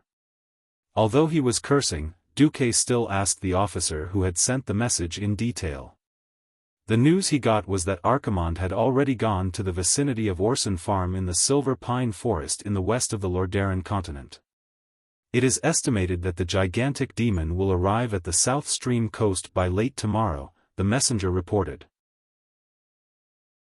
Duque pondered for a moment and gave his first order. "Tell Dahlan to clear the sea route. Don't come into contact with the Arch Herons. Turning his head, Duque looked at Queen Kalia, who looked hopeful and eager for a quest. Please inform Mograine. Have Abendus and Turalian push the front lines back to the Soderil River, then have Dathrahan and Mograine personally lead the attack on Caer Darrow. Caer Darren? Elucia trembled. She could never forget that place. After all, she had lived in Caer Darren for her entire childhood. Unfortunately, Elucia, that place has become the biggest base for the Church of the Damned. The Scourge Army calls it Scholomance. The Dark Dean, Jaden, has been continuously training dark acolytes and necromancers there. Destroying that place is equivalent to cutting off an important source of manpower for the Scourge Army. Anduin snapped his fingers. He seemed a little happy. Not a bad idea. Also, that place is near the front lines. But don't they have 2 Breaking Dawn Great Liches? Shouldn't we? Duque shook his head. You don't know those 2 Great Liches well enough. Anastrian isn't the kind of guy who is willing to follow orders and be a dog. Kel Thuzad doesn't like to fight head-on. Before all his subordinates die, he won't fight. But just in case, I can ask Krasis to help attack Caer Darren. If anything happens, he can still hold on until I teleport over. Kalia smiled. Then I have no problem. What about us? William was a little excited. Call Magni. We'll go to the Dalajan and have an armed patrol. William immediately became dispirited. He wasn't lacking in intelligence. He immediately understood what this meant.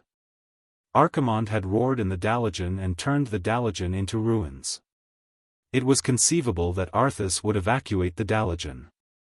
Now that the Scourge army was powerful, attacking Rotterdam would provoke Arthas to retaliate fiercely. Any commander with a clear mind would know that it was impossible to take down the Scourge army in one go. The best way was to plan slowly. Hence, attacking the Dalajan was more of a political gesture. Just like a few days ago, Lothar had recovered the Arthi Highlands and Rapidwater Castle, which had almost no organized undead army. On the surface, it was said that they had recovered a lot of territory, but in reality, it was just a piece of empty land. Except for the most determined people in Rapidwater Castle, no one would be willing to continue to stay there. In fact, in the past week, more than 100,000 Gilnis and Storm Guardians had responded to Jaina's call and boarded the ship or were preparing to board the ship to go to the paradise in their hearts, Theramore, which was on the other side of the endless ocean. After a long discussion, they finally decided on the missions of each legion. After the meeting, Lothar found Duque in private, and told him a piece of news that wasn't surprising to Duque. If we have to go to battle against Archimonde this time, I won't be able to go. I plan to give, Quell Zaram, to Turayan. Anduin, your body, Lothar smiled bitterly. I got injured when I was young. I only realized that it was terrible after I was 60 years old. My bones and muscles hurt all the time. Lothar took off his coat and pointed at the various scars on his body. Duque noticed that several of the scars were left from the battle with Orgrim. Thinking about how Lothar had once again led the army to battle despite his illness, Duque couldn't help but feel a lump in his throat. Then, as a warrior, dying on the battlefield is the best ending. However, if I want to weaken the hope of the Alliance and all the intelligent species in the world to win, then I'd rather give up my divine sword and let the stronger younger generation gamble on the future of humanity. I've already decided on this matter, don't try to persuade me. You should know Turayan well. He's a good guy. Indeed. I'll leave it to you this time. I hope you can have good news. If you fail, don't worry, I'll be there. Even if I have to carry a broken sword, I'll go and fight Archimonde. Lothar was clearly saying those words in a relaxed manner, but Duque could deeply feel that Lothar was full of helplessness and sensed that he was past his prime. Duque's chest tightened. Not only did he feel respect for Lothar, but he also felt extremely regretful. Veterans don't die, they just wither. Chapter 853. There was hesitation, and the thought of retreating. Compared to a true hero like Lothar, Duque felt ashamed. His title as a legendary hero was more like a blasphemy to the word hero. It had nothing to do with past achievements, but purely the difference in ideology. Duque summoned his courage and said, "Yes, Anduin, actually, you might also know that the longevity of the High Elves and their original ancestors, the Night Elves, actually comes from the blessings of the dragons. To be precise, it comes from the blessings of Nosdorm." Lothar narrowed his eyes, seemingly having already guessed what Duque was going to say. Before Duque could say it, he waved his hand gently to stop Duque. Perhaps living beings will instinctively pursue the so-called longevity, immortality, and even eternal life. However, I don't think that too long of a time is a good thing for a living being. Look at the High Elves. Even if they don't have an infinite lifespan, what have they done in the past thousands of years?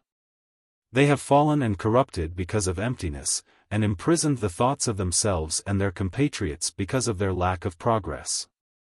In the past 7,000 years, has the entire Kuel Salus kingdom ever improved at all? Lothar's words made sense, and Duque was speechless. It is precisely because of the shortness of human life that we cherish it. Humans will seize the most glorious years of their lives to invent, create, and do all kinds of valuable things. Look, when I was young, the entire world only knew about swords and magic. Lothar then pointed his finger at Duque's eyebrows. However, the hot weapons and steam civilization that you promoted have overturned the lives of the people of Stormwind in the past 13 years. If it weren't for the existence of transcendent professionals, and if it weren't for the fact that cannons couldn't destroy the undying and demons, there would be no need for longswords and holy light to exist at all. Think about it, isn't this a miracle created by humans? Duque's breathing quickened all of a sudden. He waited, eager to hear Lothar's last words. Indeed, Anduin Lothar, the name with a sacred meaning, and the greatest words left by the greatest man of this era, did not disappoint Duque. That is to say, life is great because it's short, life is glorious because it's limited. Duque was shocked to the point of being unable to control himself, as if a bucket of cold water had been poured over his head. Duque suddenly understood why Lothar would choose not to marry and would rather let the noble and great Arthi bloodline end in his generation. Noxus believed that there was no need for Thoradin the Great's bloodline to continue existing after a more inclusive and greater alliance. Suddenly, he felt like crying. But he couldn't cry. Lothar left, leaving Duque alone in the wind, gazing into the distance. As the night deepened, Lucia came to Duque's side. "It's getting late. Get some rest.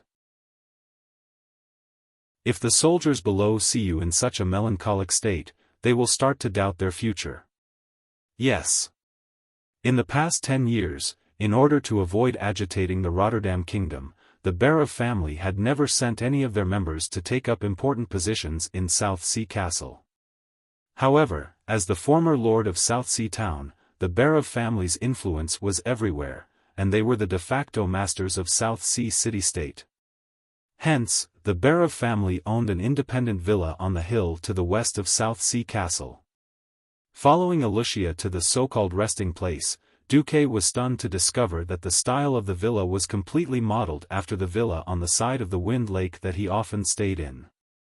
It was not just the exterior, but even the things inside were arranged exactly the same, except for those that were too precious to be replicated. The master bedroom was arranged according to Duque's bedroom in Karazhan. Clearly, that was not something that could be done overnight. More importantly, many of the things in the villa were obviously Windrunner style, which was left behind by the 2 female owners of the Wind Lake Villa. In fact, she had even discovered and imitated many small details. If Lucia was a jealous or narrow-minded woman, she would never do such a thing. What was effort? That was effort. Duque suddenly sighed. Lucia was too good to him. In the 10 years that he had been missing, Wuxia had supported the entire Marcus family without complaint or regret, ensuring that his policies and plans could continue to be implemented, and even providing for all the expenses that his so-called fiancée, Gianna, had. When he had just returned, when his magic circuit was in a mess, she did not hesitate to split her soul and offer up her magic circuit to help him through the difficult times. When he rushed to the Dalajan to besiege Arthas for the first time, Wuxia endured the pain in her soul and rushed back to Stormwind City to organize the logistics of the army. This young lady of the Barav family, who had almost been completely ruined, had silently shouldered so much with her feminine body and weak shoulders. However, she had never been jealous of Aurelia and Sasha. She put herself in a low position and did all this silently. Wuxia? Wuxia, who had been tugging at the hem of her skirt nervously, not knowing if Duque liked her, was stunned for a moment before coming back to her senses. While I'm back, I'll first fix your magic circuit. No, Your battle is imminent, you need more. Obviously, Wuxia had misunderstood. Duque did not say anything, but only deeply pressed his lips on hers.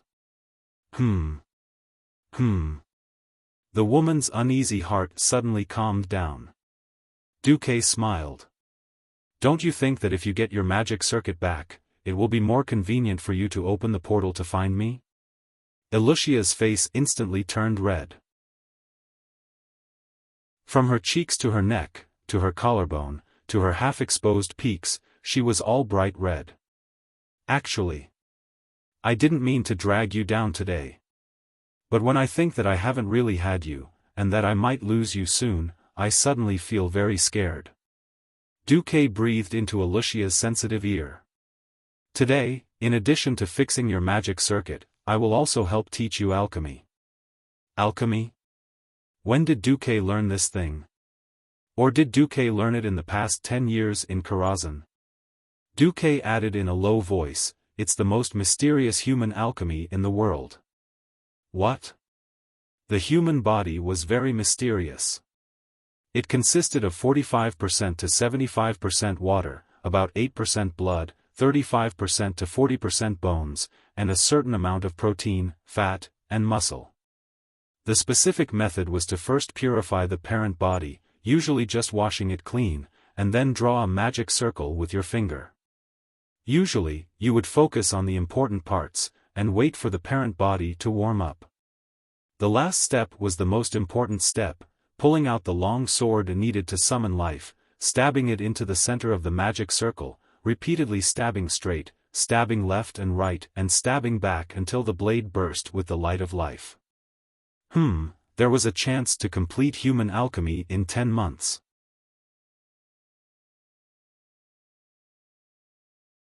Chapter 854. The moonlight was bright, and the beauty was as beautiful as water. As if afraid that her beloved pillow would run away, Wuxia hugged Duque tightly and refused to let go. The beauty was exhausted. Duque had been holding back for too long and had gone overboard on a whim, tormenting her greatly. However, Wuxia was like a moth flying into a flame, fearless of her own safety, and welcomed him with all her might. When Duque came back to his senses, he realized that this was a combo that Aurelia and Reisa together might not be able to withstand. Would there be any deaths? Would it kill someone? The above two sentences should be understood from two different perspectives. Chinese is a wonderful language. Sensing that Duque moved, Wuxia trembled like a frightened rabbit. She struggled to open her tired eyes and said almost subconsciously, Duque, don't go. Duque was speechless. He gently stroked Wuxia's head and said softly, I won't go, I won't go. Only then did Wuxia wake up. She raised her head, and there were still faint traces of tears in the corner of her eyes. Duque suddenly felt heartache and wiped away her tears with the softest of movements. I'm sorry, I hurt you. The black-haired beauty made a mellow nasal sound, and then smiled softly. This pain is really nothing compared to the 13 years of waiting and mental torture. It's a pity that I can't give you my most beautiful 10 years. Women were like flowers, and Alicia's most dazzling and blooming age had just passed. Using her finger to gently draw meaningless symbols on Duque's trained abs, Alicia said faintly, "I'm not a jealous woman. As long as you can occasionally come and pamper me, I'm willing to die." Sigh. Where else could he find such a good woman? For a moment, Duque felt that starting a harem was a very immoral act. But after being together for so long, it would be a sin to leave anyone behind. Fine.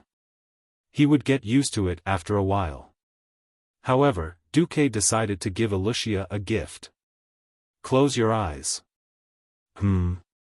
She had doubts, but she did not hesitate. She knelt there and propped herself up without any concealment, revealing her beauty. She then gently raised her head and closed her eyes, quietly waiting for Duque to make his move. She trusted Duque unreservedly. Even if Duque gave her a sharp knife to kill herself in the next moment, she was willing to accept it. However, what she got was a surge of heat that she had never experienced before. It was like a clear spring in the mountains in summer. At the same time, it was like the boundless growth of cheerful vitality in spring. She could clearly feel that the white hair that she had grown due to working overtime and staying up late had fallen off by itself. The dry and split ends of her hair had also disappeared without a trace. There was also her skin. Although she had always taken good care of it, how could the skin of a 28-year-old mature woman be comparable to that of an 18-year-old girl? But at this moment, she felt as if an endless source of life was nourishing every corner of her body. Every inch and every cell in his body was singing in joy. "Ah!" Alicia finally cried out involuntarily. She looked at her delicate palm in disbelief. Then, almost recklessly, she turned around and rushed to the only full-length mirror in the room. The next moment, she suddenly understood what Duque's gift was. It was something that almost all human women in the world secretly yearned for and had always been envious of: the high elves, eternal youth. If it was given to her by someone else, she would most likely think that it was some kind of magic or high-level scam. But the person who gave her the gift was Duque. The Duque who saved the Red Dragon Queen, Alexstrasza, was also her lover. Duque gently hugged Alicia and whispered intimately, "Isn't it just 10 years? If you want, 100 years, 1,000 years, I can give it to you." Alicia was so excited that her tears were like a broken dam. She turned around and kissed Duque frantically. The second round of human alchemy had begun. The next morning, there was another military conference. William was dumbfounded to see that the two ladies who had participated in the military conference the day before had completely different reactions. Alicia was in high spirits. What was more exaggerated was that she seemed to be 10 years younger. In the past, William had felt that Alicia was a very obvious older sister. Why did he feel that she was the same age as his queen now? On the other hand, Queen Kalia. Her Majesty seemed to have not slept well the whole night. Even though she covered it with rouge and makeup, one could still see the obvious eye bags and dark circles under her eyes. Just as William was about to ask the queen if she had not slept well the night before, the old Anduin kicked him harshly under the table. On the contrary, the Bronzebeard brothers, who had just arrived with the new dwarf army today, looked confused. Then, Duque suddenly felt like strangling Magni's big mouth, because the dwarf king had made it clear from the start. "Duque, what the hell are you doing now? How many queens have you offended? Let me tell you. If you cause a civil war in the alliance because of this, I won't save you." His words made Kalia so embarrassed that she wanted to find a hole to hide in. She and Duque were innocent. Theoretically. Duque was embarrassed. He decided to be an ostrich. "I don't know anything. I really don't *king know anything. I don't care if you believe it or not, I believe it myself." Yes, the plan worked. In the following week, the alliance's two armies advanced at the same time. It was not considered a joint attack, but it was actually challenging the Calamity Army's bottom line. Without any obstacles, the Alliance's southern army recovered the Dalajan ruins. Along the way, the number of wandering undead they encountered was only in the 4 digits, which had nothing to do with the Calamity troop. William went up excitedly and cleaned them up in a few moments. The boring victory made William lose interest. "Uncle Duque, will the Scholomance Academy resist more fiercely? If I had known, I would have gone there to take a look." "No. There won't be any fierce resistance there," Lothar said with certainty. "Why?" William continued to ask. "Because the one in control of the Calamity Army is no longer the Lich King Zul. If I'm not wrong, when Archimonde descends, the control of the Calamity Army will fall into the hands of the Dreadlord tribe. Of course, they would want more of Zul's loyal followers to be destroyed. The Scholomance Academy nurtured people from the Cursed Church, and the founder of the Cursed Church, Kel Thuzad, was a loyal follower of Zul and Arthas. The cunning Dreadlord was, of course, happy to see the Scholomance Academy kneel down. On the other side, the Liches that had been transformed from High Elves were also happy to see this scene. Would Arthas and Kel Thuzad, these 2 lone commanders, rush to save the Scholomance Academy?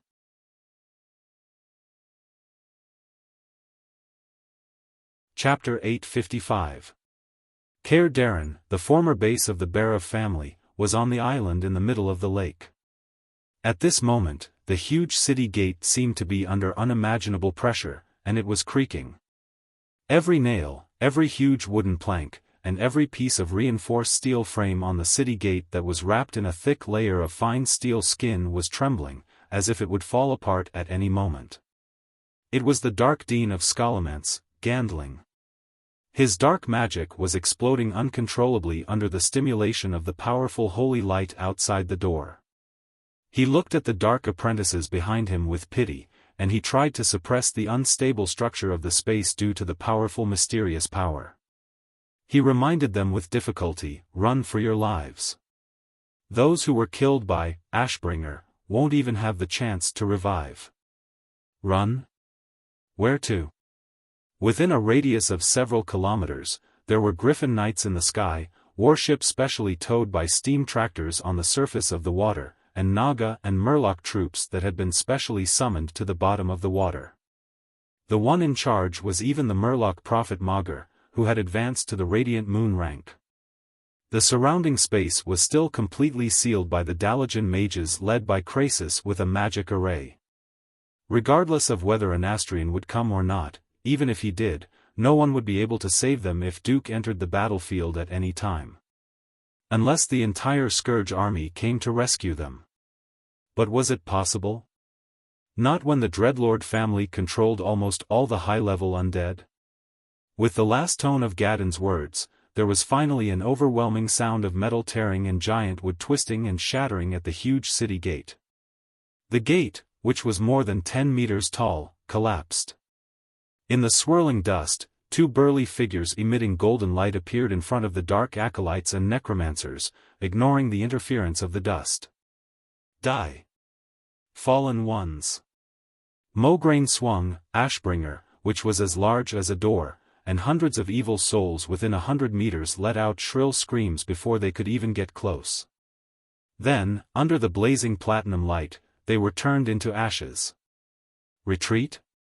Where could they retreat to?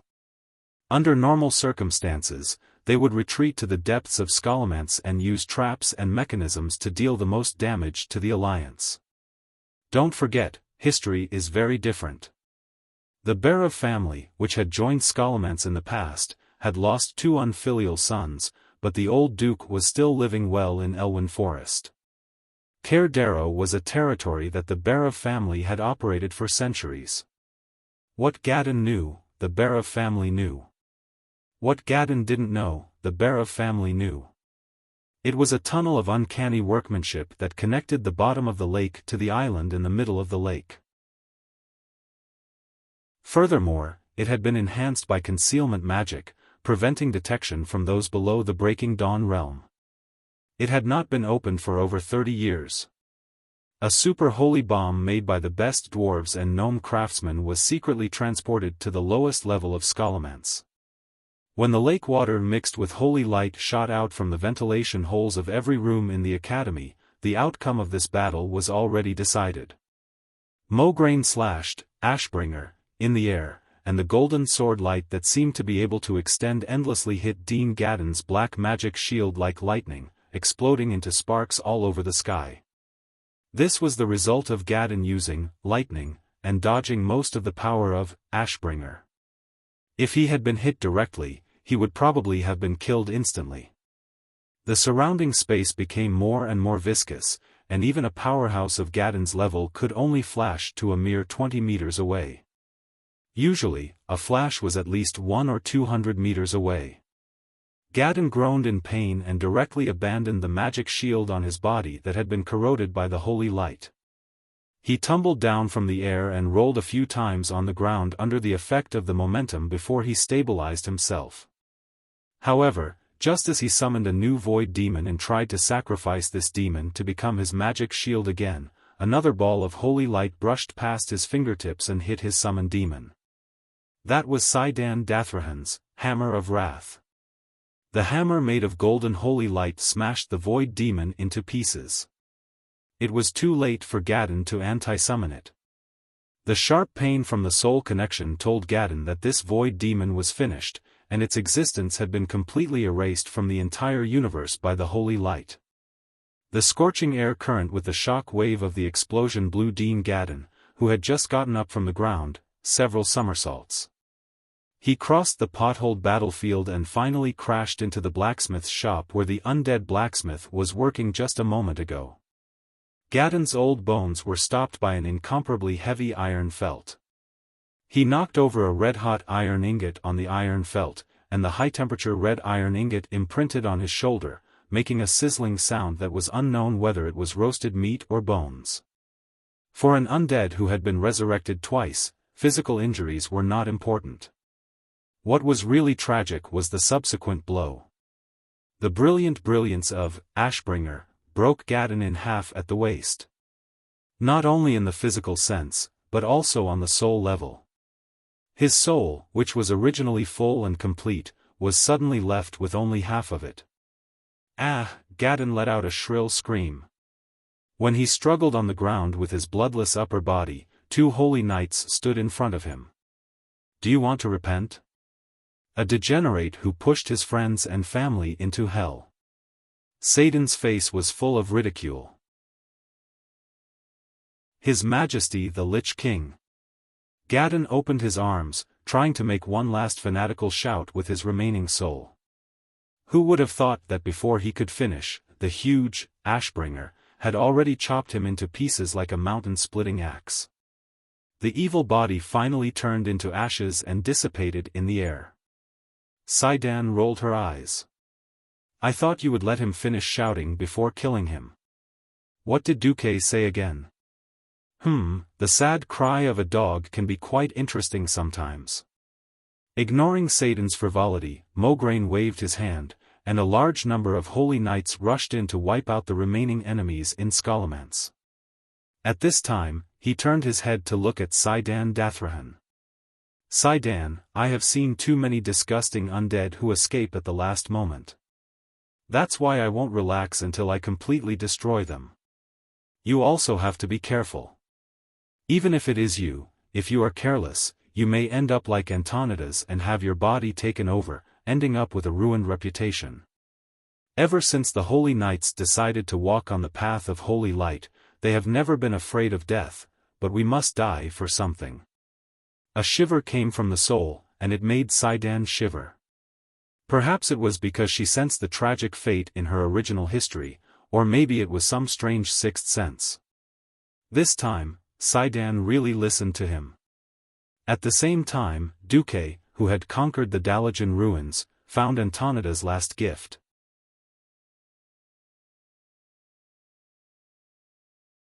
Chapter 856. With a hint, it was not too difficult to find. Without a hint, even 10,000 elite rangers and bandits who were good at searching would not be able to find it. Only the heavens knew why mages hid things so well. Looking at the Dalajan ruins that had been reduced to rubble, and even the average elevation of the ground had been plowed down by a few meters by Archimonde's mana, Duque felt a little uneasy. Because what Antonidas wanted him to find were 3 sewer pipes that were 200 meters east of his mage tower. They looked no different from the other sewer pipes in the Dalajan. When Duque used the incantation left behind by Antonidas and cast a small spell on his eyes, his entire vision changed. He could not help but admire the amazing thoughts and imagination of the Dalajan mages. This little method was very simple. It was to use an elemental barrier spell to construct a small lens in front of the eyes to filter out certain elements. At this moment it was filtering out all the frost elements, 2/3 of the fire elements, and 1/4 of the arcane elements. What appeared in front of Duque were 3 large arrowheads. Obviously, the focus of the 3 arrowheads was the treasure buried deep under the Dalajan ruins. It was an underground treasure vault that was 168 meters underground and covered by a layer of rock with a magical array. First of all, this depth was already insane. Secondly, it did not matter if it was dug out by the dwarves who were good at digging holes. The treasure vault had a perfect self-destruction function. Forcefully opening the treasure vault would only result in a floor full of debris. Duque, accompanied by Wuxia who had recovered as a Radiant Moon mage, as well as Anduin, William, and the Bronzebeard brothers, sighed deeply, and used a unique spell to activate the few remaining sewer pipes. Brian found that he could see through the ground and see the water pipes that were buried underground. The pipes were so bright that he could even see the surface of the ground, and they extended all the way underground. Brian was dumbfounded. What the hell? Brother, it's a pity that Muradin is not here anymore. If he was, he would definitely nag us for at least 10 years for missing out on this. Magni knocked his hammer lightly on Bulang's head. Fool! We don't have to keep it a secret. His spirit in heaven will see it. Duque didn't dare to speak at all. Was he supposed to tell Magni, I purposely didn't tell you that your brother is still alive so that you can turn your grief into strength so that you can focus on creating Ashbringer? Duque, who was a little conflicted, decided to find a chance to confess later. Alright, I'll send my doppelganger down first. Wait. Generally speaking, a Dalajan treasury like this is completely isolated from magical communication. Even if it's an avatar, how would it be able to send a message back?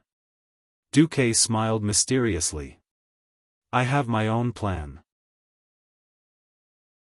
Duke snapped his fingers, and a doppelganger that looked exactly like him appeared in front of everyone. Even its movements were vivid and lifelike. Magni's mouth gaped open. What the hell? Are all magicians this good at magic tricks? Bulang echoed, that's right, that's right. Almost at the same time, the 2 Duques spoke. Duque's doppelganger, who was walking towards the magic array that appeared, smiled. If other Breaking Dawn mages hear this, they might beat you up. The real Duque shrugged. Fortunately, you're my brother. I don't care if my magic is said to be the magic of wandering mages.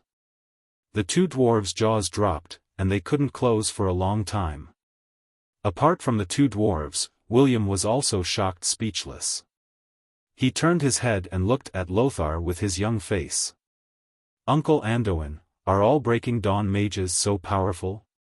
What should I do if I really have to fight a Breaking Dawn mage?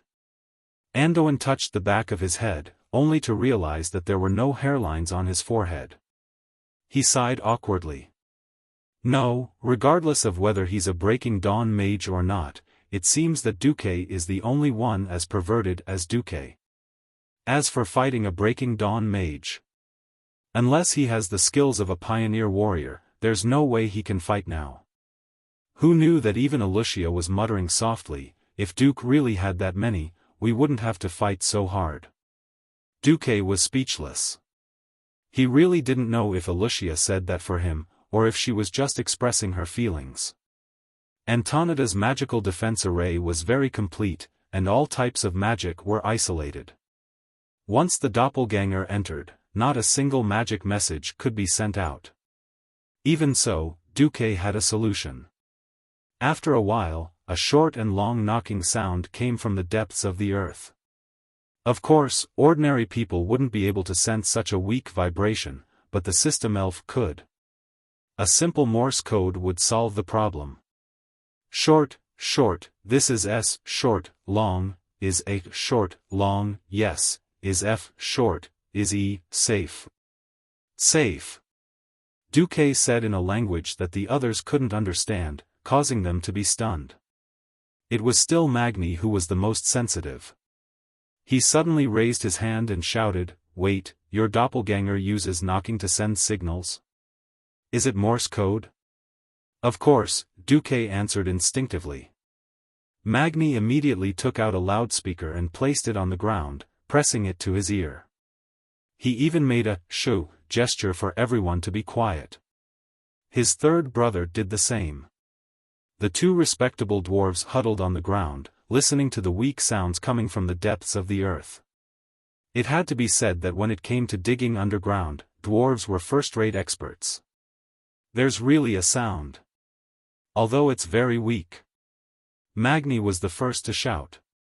Heavens! Why didn't we think of this before? Metal conducts sound better than metal.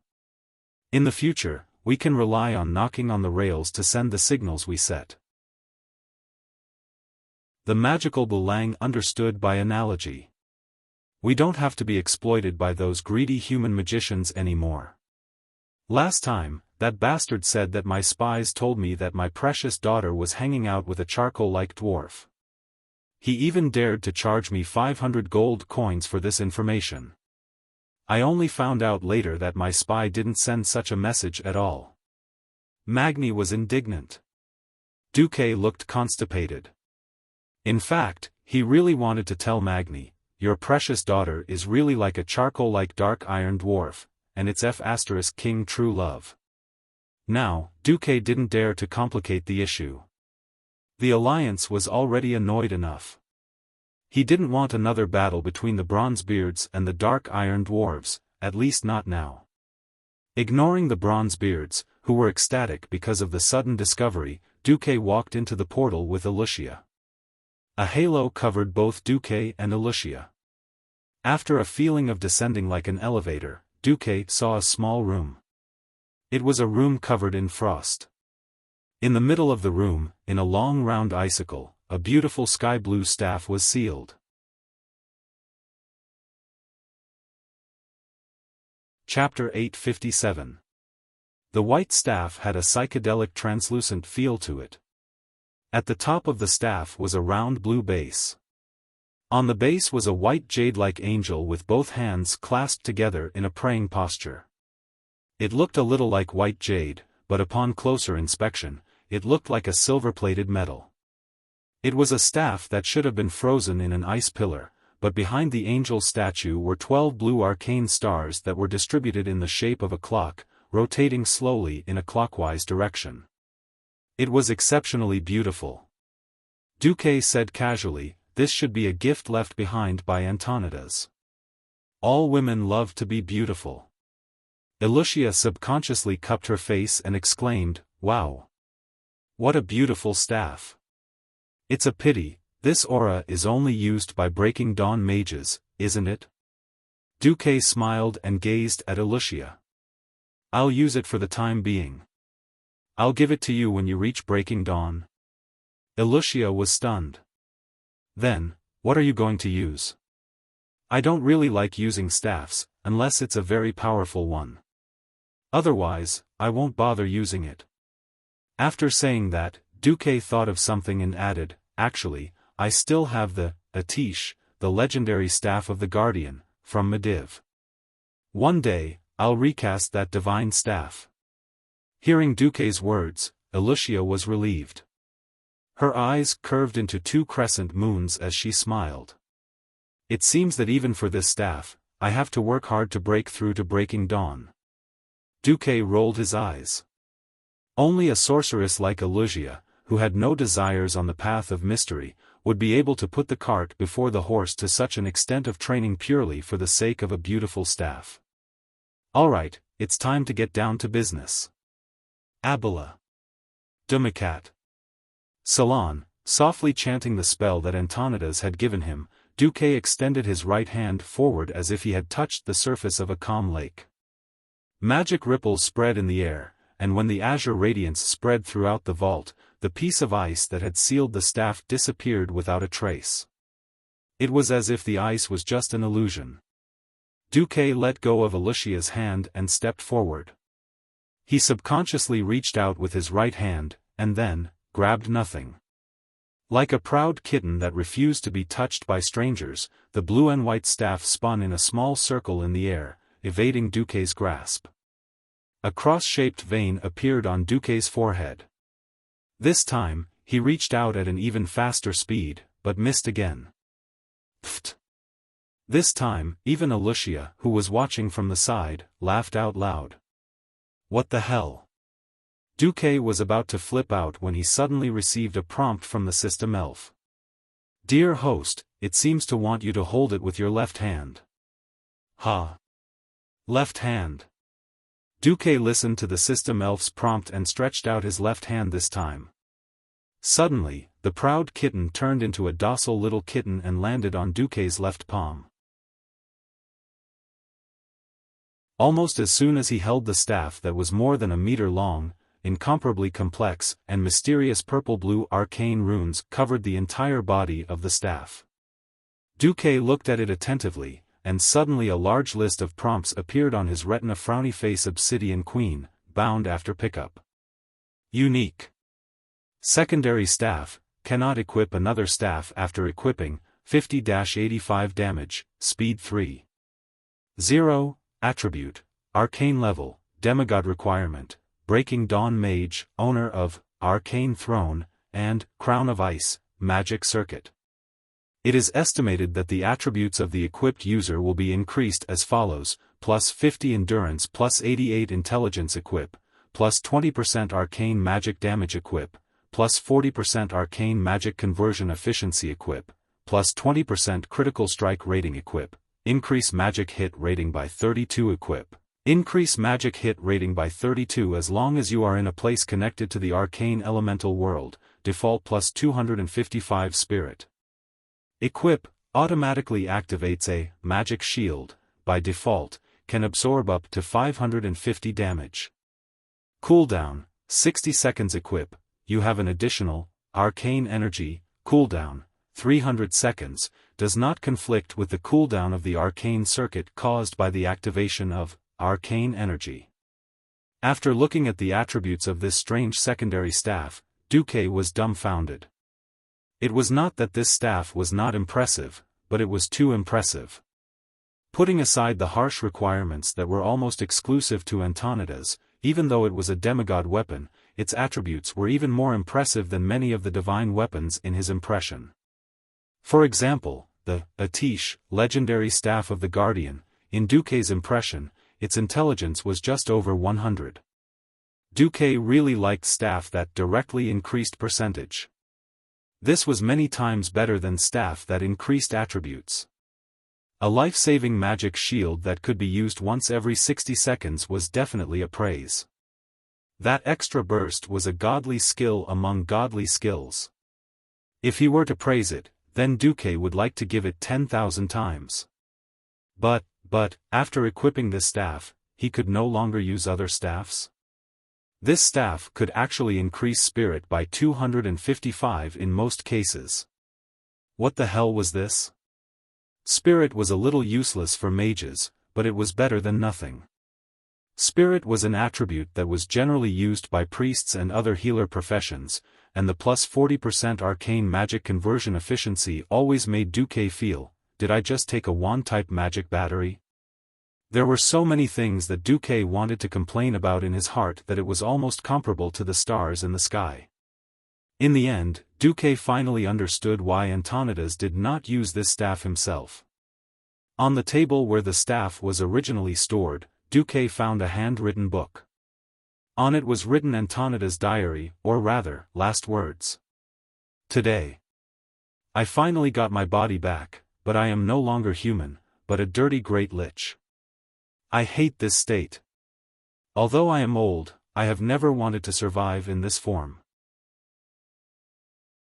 However, I have to hypnotize myself and tell myself that if I can continue to exist, I can do more magic and explore more mysteries. Otherwise, I will not be able to fool that bastardna, Zol's soul search. I am going to Kuel Sala soon, but today the Dreadlord asked me for the Book of Mediv. I guess it should be to summon a super demon from the Burning Legion, perhaps kill Jaden or Archimond. I guess it is more of the latter. Fortunately, I have a copy, which gives me a chance to tamper with it. I used a part of my own soul to replace some key bytes. If I fall, this copy will naturally be damaged. Duque, I do not know if you will see this handwritten book. If you see it, I hope you can understand how powerless pure elemental damage is against a truly powerful demon. Just like how I was defeated by the Dreadlord. You need to highly concentrate your magic, otherwise you will not be able to harm these great demons. Perhaps my path is wrong, but at least there is hope.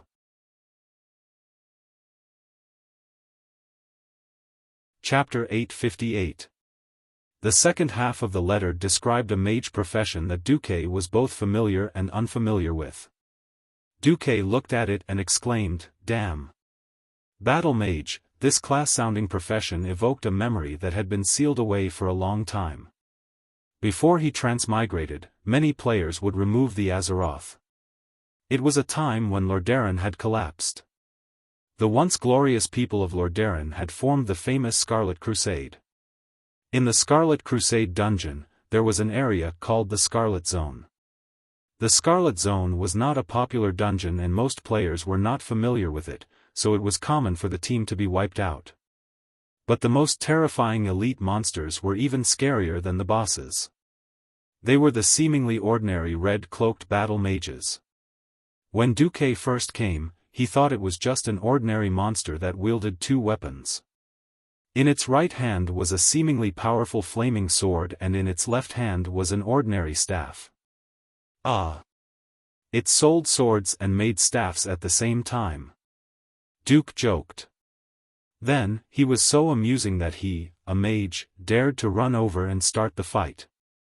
Well, there was always a price to pay for underestimating someone.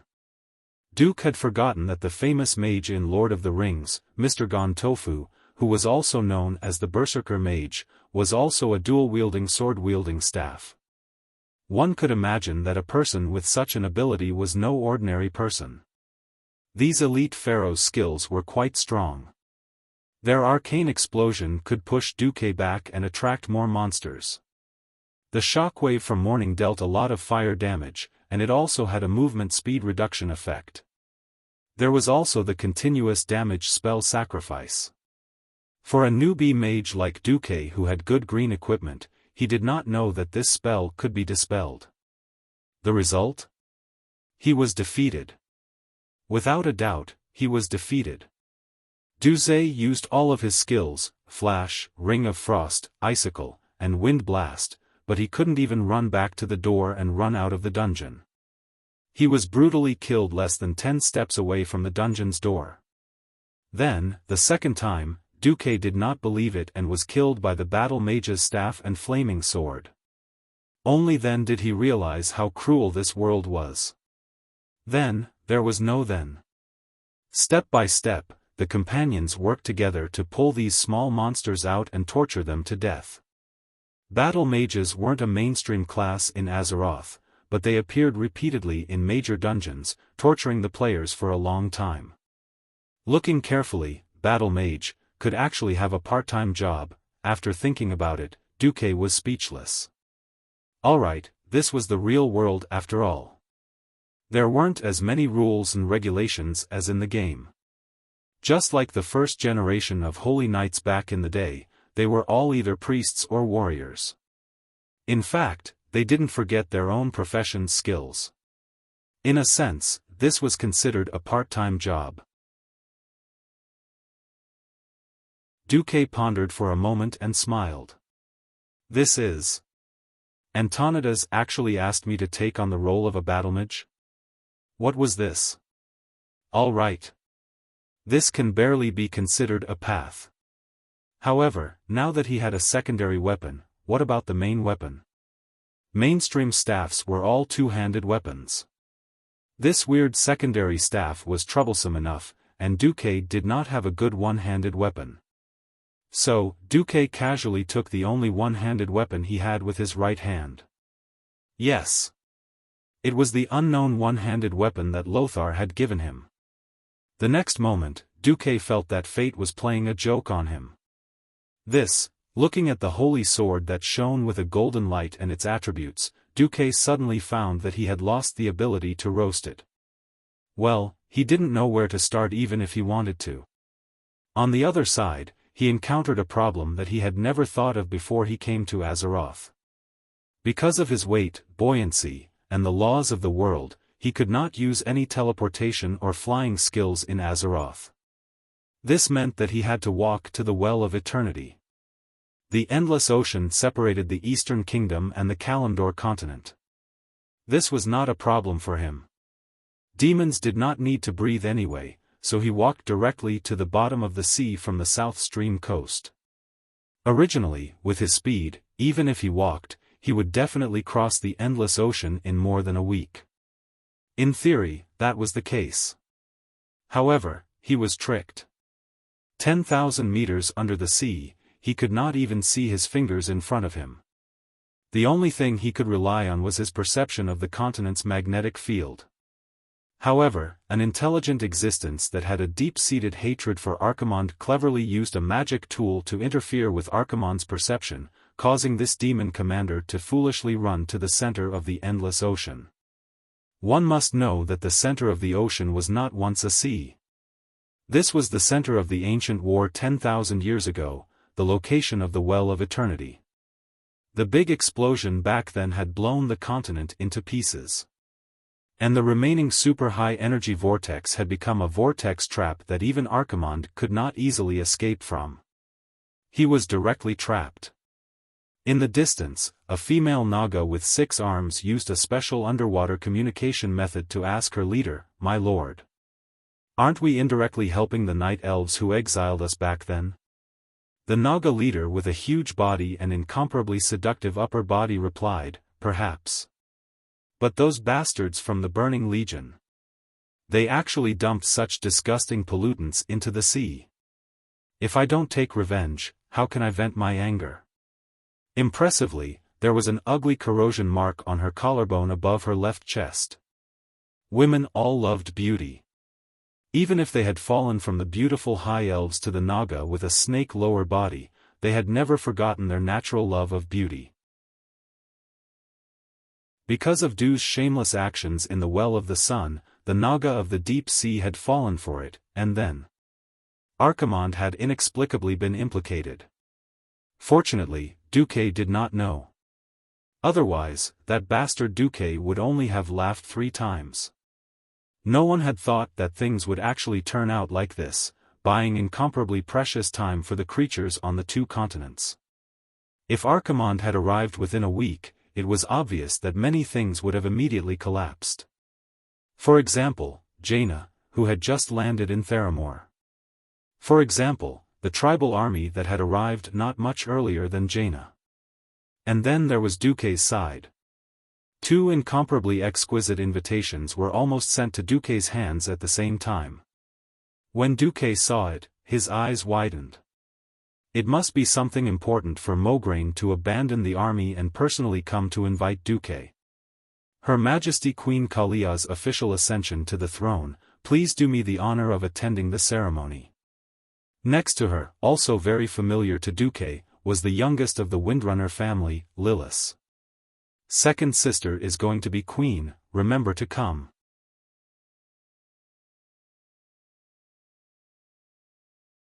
Chapter 859.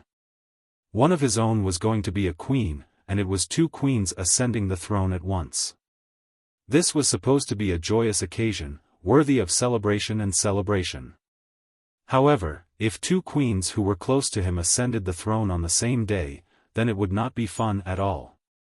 A certain Du once had a dream, and that was to use the kingdoms that had sunk in the history of the alliance as sampans. He would make one sampan after another into a chain of ships, and then build an unsinkable aircraft carrier to ride on the sea. Now, the aircraft carrier had yet to appear, and the two large ships in his base were in danger of capsizing at the same time. At this moment, a certain Du thought of a certain pitiful person who was killed by his girlfriend with a hatchet. At this moment, a certain Du thought of the Alliance starting a civil war against the Elven Ranger because of him. At this moment, a certain Du thought of the Lordaeron Paladin angrily confronting the Elven Ranger. Duque's reaction was that of a dumbfounded one. At this moment, Duque, who was in the Dalajan Ruins military camp, would never know that at this moment, in the gorgeous Lordaeron Palace cum castle in the center of the holy city of Stratholme, two women who were about to become the most powerful on the continent were staring at each other. The room was newly cleaned, and most of the decorations in the room were from the time of Lordaeron. However, most of the furniture was very old, although it could still be seen that it had been well maintained and cleaned. The most new things in the room were the paintings hanging on the wall. Kalia, who was dressed in pure white priestly attire, used her soft fingertips to slide across the frame of a well-framed painting. Her thoughts seemed to have returned to the distant end of the river of time. I've been to many places, many of which I've only seen in night novels 13 years ago. I've always been fascinated by these places, but 13 years ago, I thought that I would never have the chance to see these places with my own eyes. I've been to Stranglethorn Vale, and was chased for 3 days and 3 nights by trolls who liked to hunt their heads. From the edge of Zul Gurub in the east, through Lake Nafaridi, all the way to the Reef Sea in the west. It was only when the murlocs by the sea covered us that we escaped. That time, Lilith alone killed 386 trolls. I've been to the Swamp of Sorrows. At that time, the swamp was still a gloomy and terrifying place. However, in order to connect Overwatch Castle and Riedridge Mountain Fortress into one, Duque carried out a large-scale development there. Riadaline and I pretended to be clerics who came to help and volunteered for half a year. I've also been to Burning Steppes, Scorching Canyon and Barren Lands. I've killed wild wolves with my own hands and killed orcs with Smite. I've seen the pure white snow of Dan Moluo, walked through the mud of the wetland, and almost died in the swamp. From the earthy highlands that were almost razed to the ground after the war, to the thriving Hillsbrad Hills, to the scorched Silverpine Forest.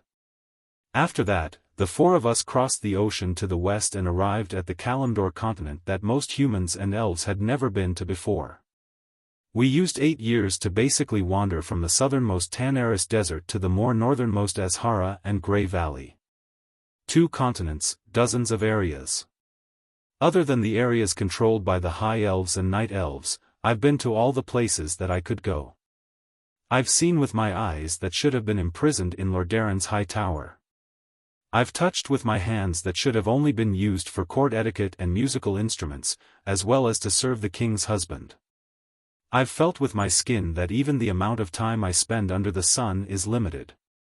I've truly experienced with my soul. Kalia's voice involuntarily became high-pitched. Her fingertips slid across the oil paintings that she had painted with her own hands, evoking all the memories that had made her happy, made her sad, inspired her, and made her sad in the past 13 years. When the memories of the paintings appeared in her mind again, she couldn't help but complete another spiritual journey.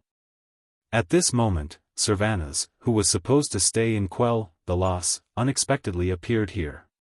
He had been sitting quietly on the guest seat in the middle of the room since the beginning, gently sipping his black tea.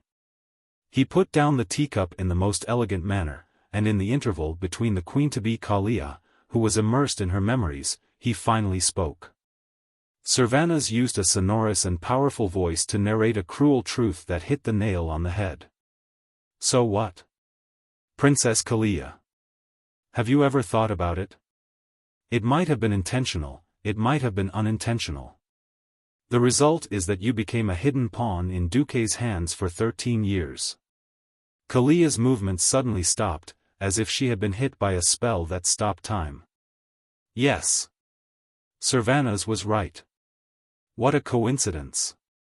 That kind of coincidence was so perfect that it was hard not to think of it as a conspiracy. Just when Arthas fell into depravity and killed his father, Duque quickly rushed back and took over the most elite army in the whole of Lordaeron. Then, he grandly pushed out Kalia, the golden signboard that no one could refute or oppose.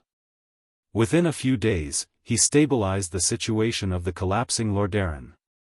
Come to think of it, you, Duque, as the deputy commander of the alliance, created the illusion that the princess of the Lordaeron alliance had died tragically. Then, when the kingdom collapsed, you quickly released the princess.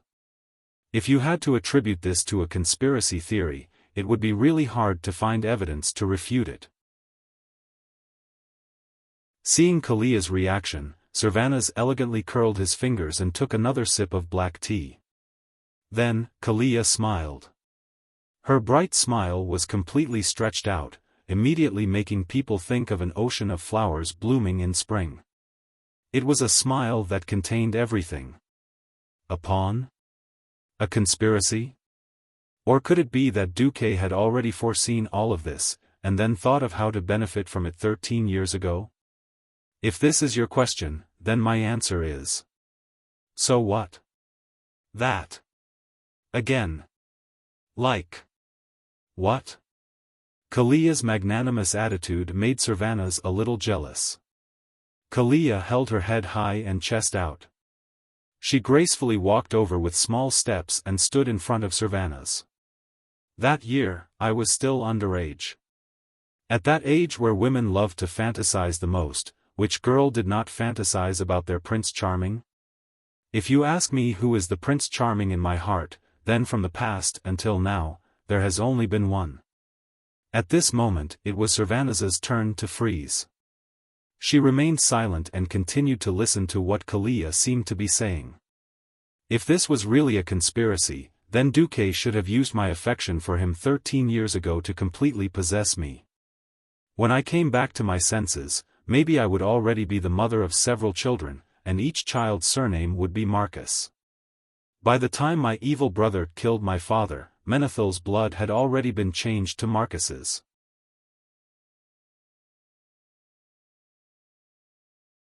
Chapter 860. Kalia's voice was not loud, but each word was like a needle, stabbing into Sylvanas's chest. If Duque had not saved me back then what awaited me would have been a full 13 years of house arrest. It would have been a hopeless, gloomy life. But what did Duque give me? Freedom. From birth until now, half of my life's worth of freedom. I can do whatever I want, go wherever I want, be it mountains or seas, or swamps or jungles. My 3 companions will accompany me, and do their best to ensure my safety. If this is also Duque's plot to capture my heart, then he has succeeded. I will have no regrets even if I have to sacrifice myself, or the entire Lordaeron. Freedom. What a precious word. If it were a high elf, it would easily be 1,000 years of imprisonment. For a windrunner, he would probably commit suicide in a few years. Sylvanas was extremely intelligent. Although she did not like to use her intelligence in politics and conspiracies, she had already vaguely understood why Kalia had sent a secret letter to find her, and wanted to talk to her face to face. She gently put down the teacup of black tea, and placed her left elbow on the armrest of the chair. Her palm rested on her cheek, and she made an elegant and relaxed posture. Well then, why do you insist on setting our Ascension Day on the same day? Are you forcing Duque to make a choice? Kalia laughed instead. Like a lover asking for favors? Or are you putting the country on a scale and forcing Duque to weigh it? How is this possible? He has never been a man who would change his decisions because of power. If that was the case, he would have become my legal husband long before that so-called Lord of Presto. Sylvanas's beautiful eyes turned. Then what do you mean? If not for Duque, both Lordaeron and Cuel Salis would have been destroyed long ago. Since we both had our hearts set on the same man, even if Duque was unable to establish the next Arajuo Empire in the future, we should at least let Duque have an alliance where he could use his talents as he pleased. I plan to let the Rotterdam Kingdom give up their position as the leader of the alliance. Even so, I hope that Duque's resolution will get a majority of votes in the alliance. Sylvanas narrowed her eyes. You mean that our two countries should advance and retreat together? Kalia said firmly, yes. From the military, to politics, to the economy, they advanced and retreated together in all aspects. If possible, I hope that Miss Alicia can rebuild Alterac.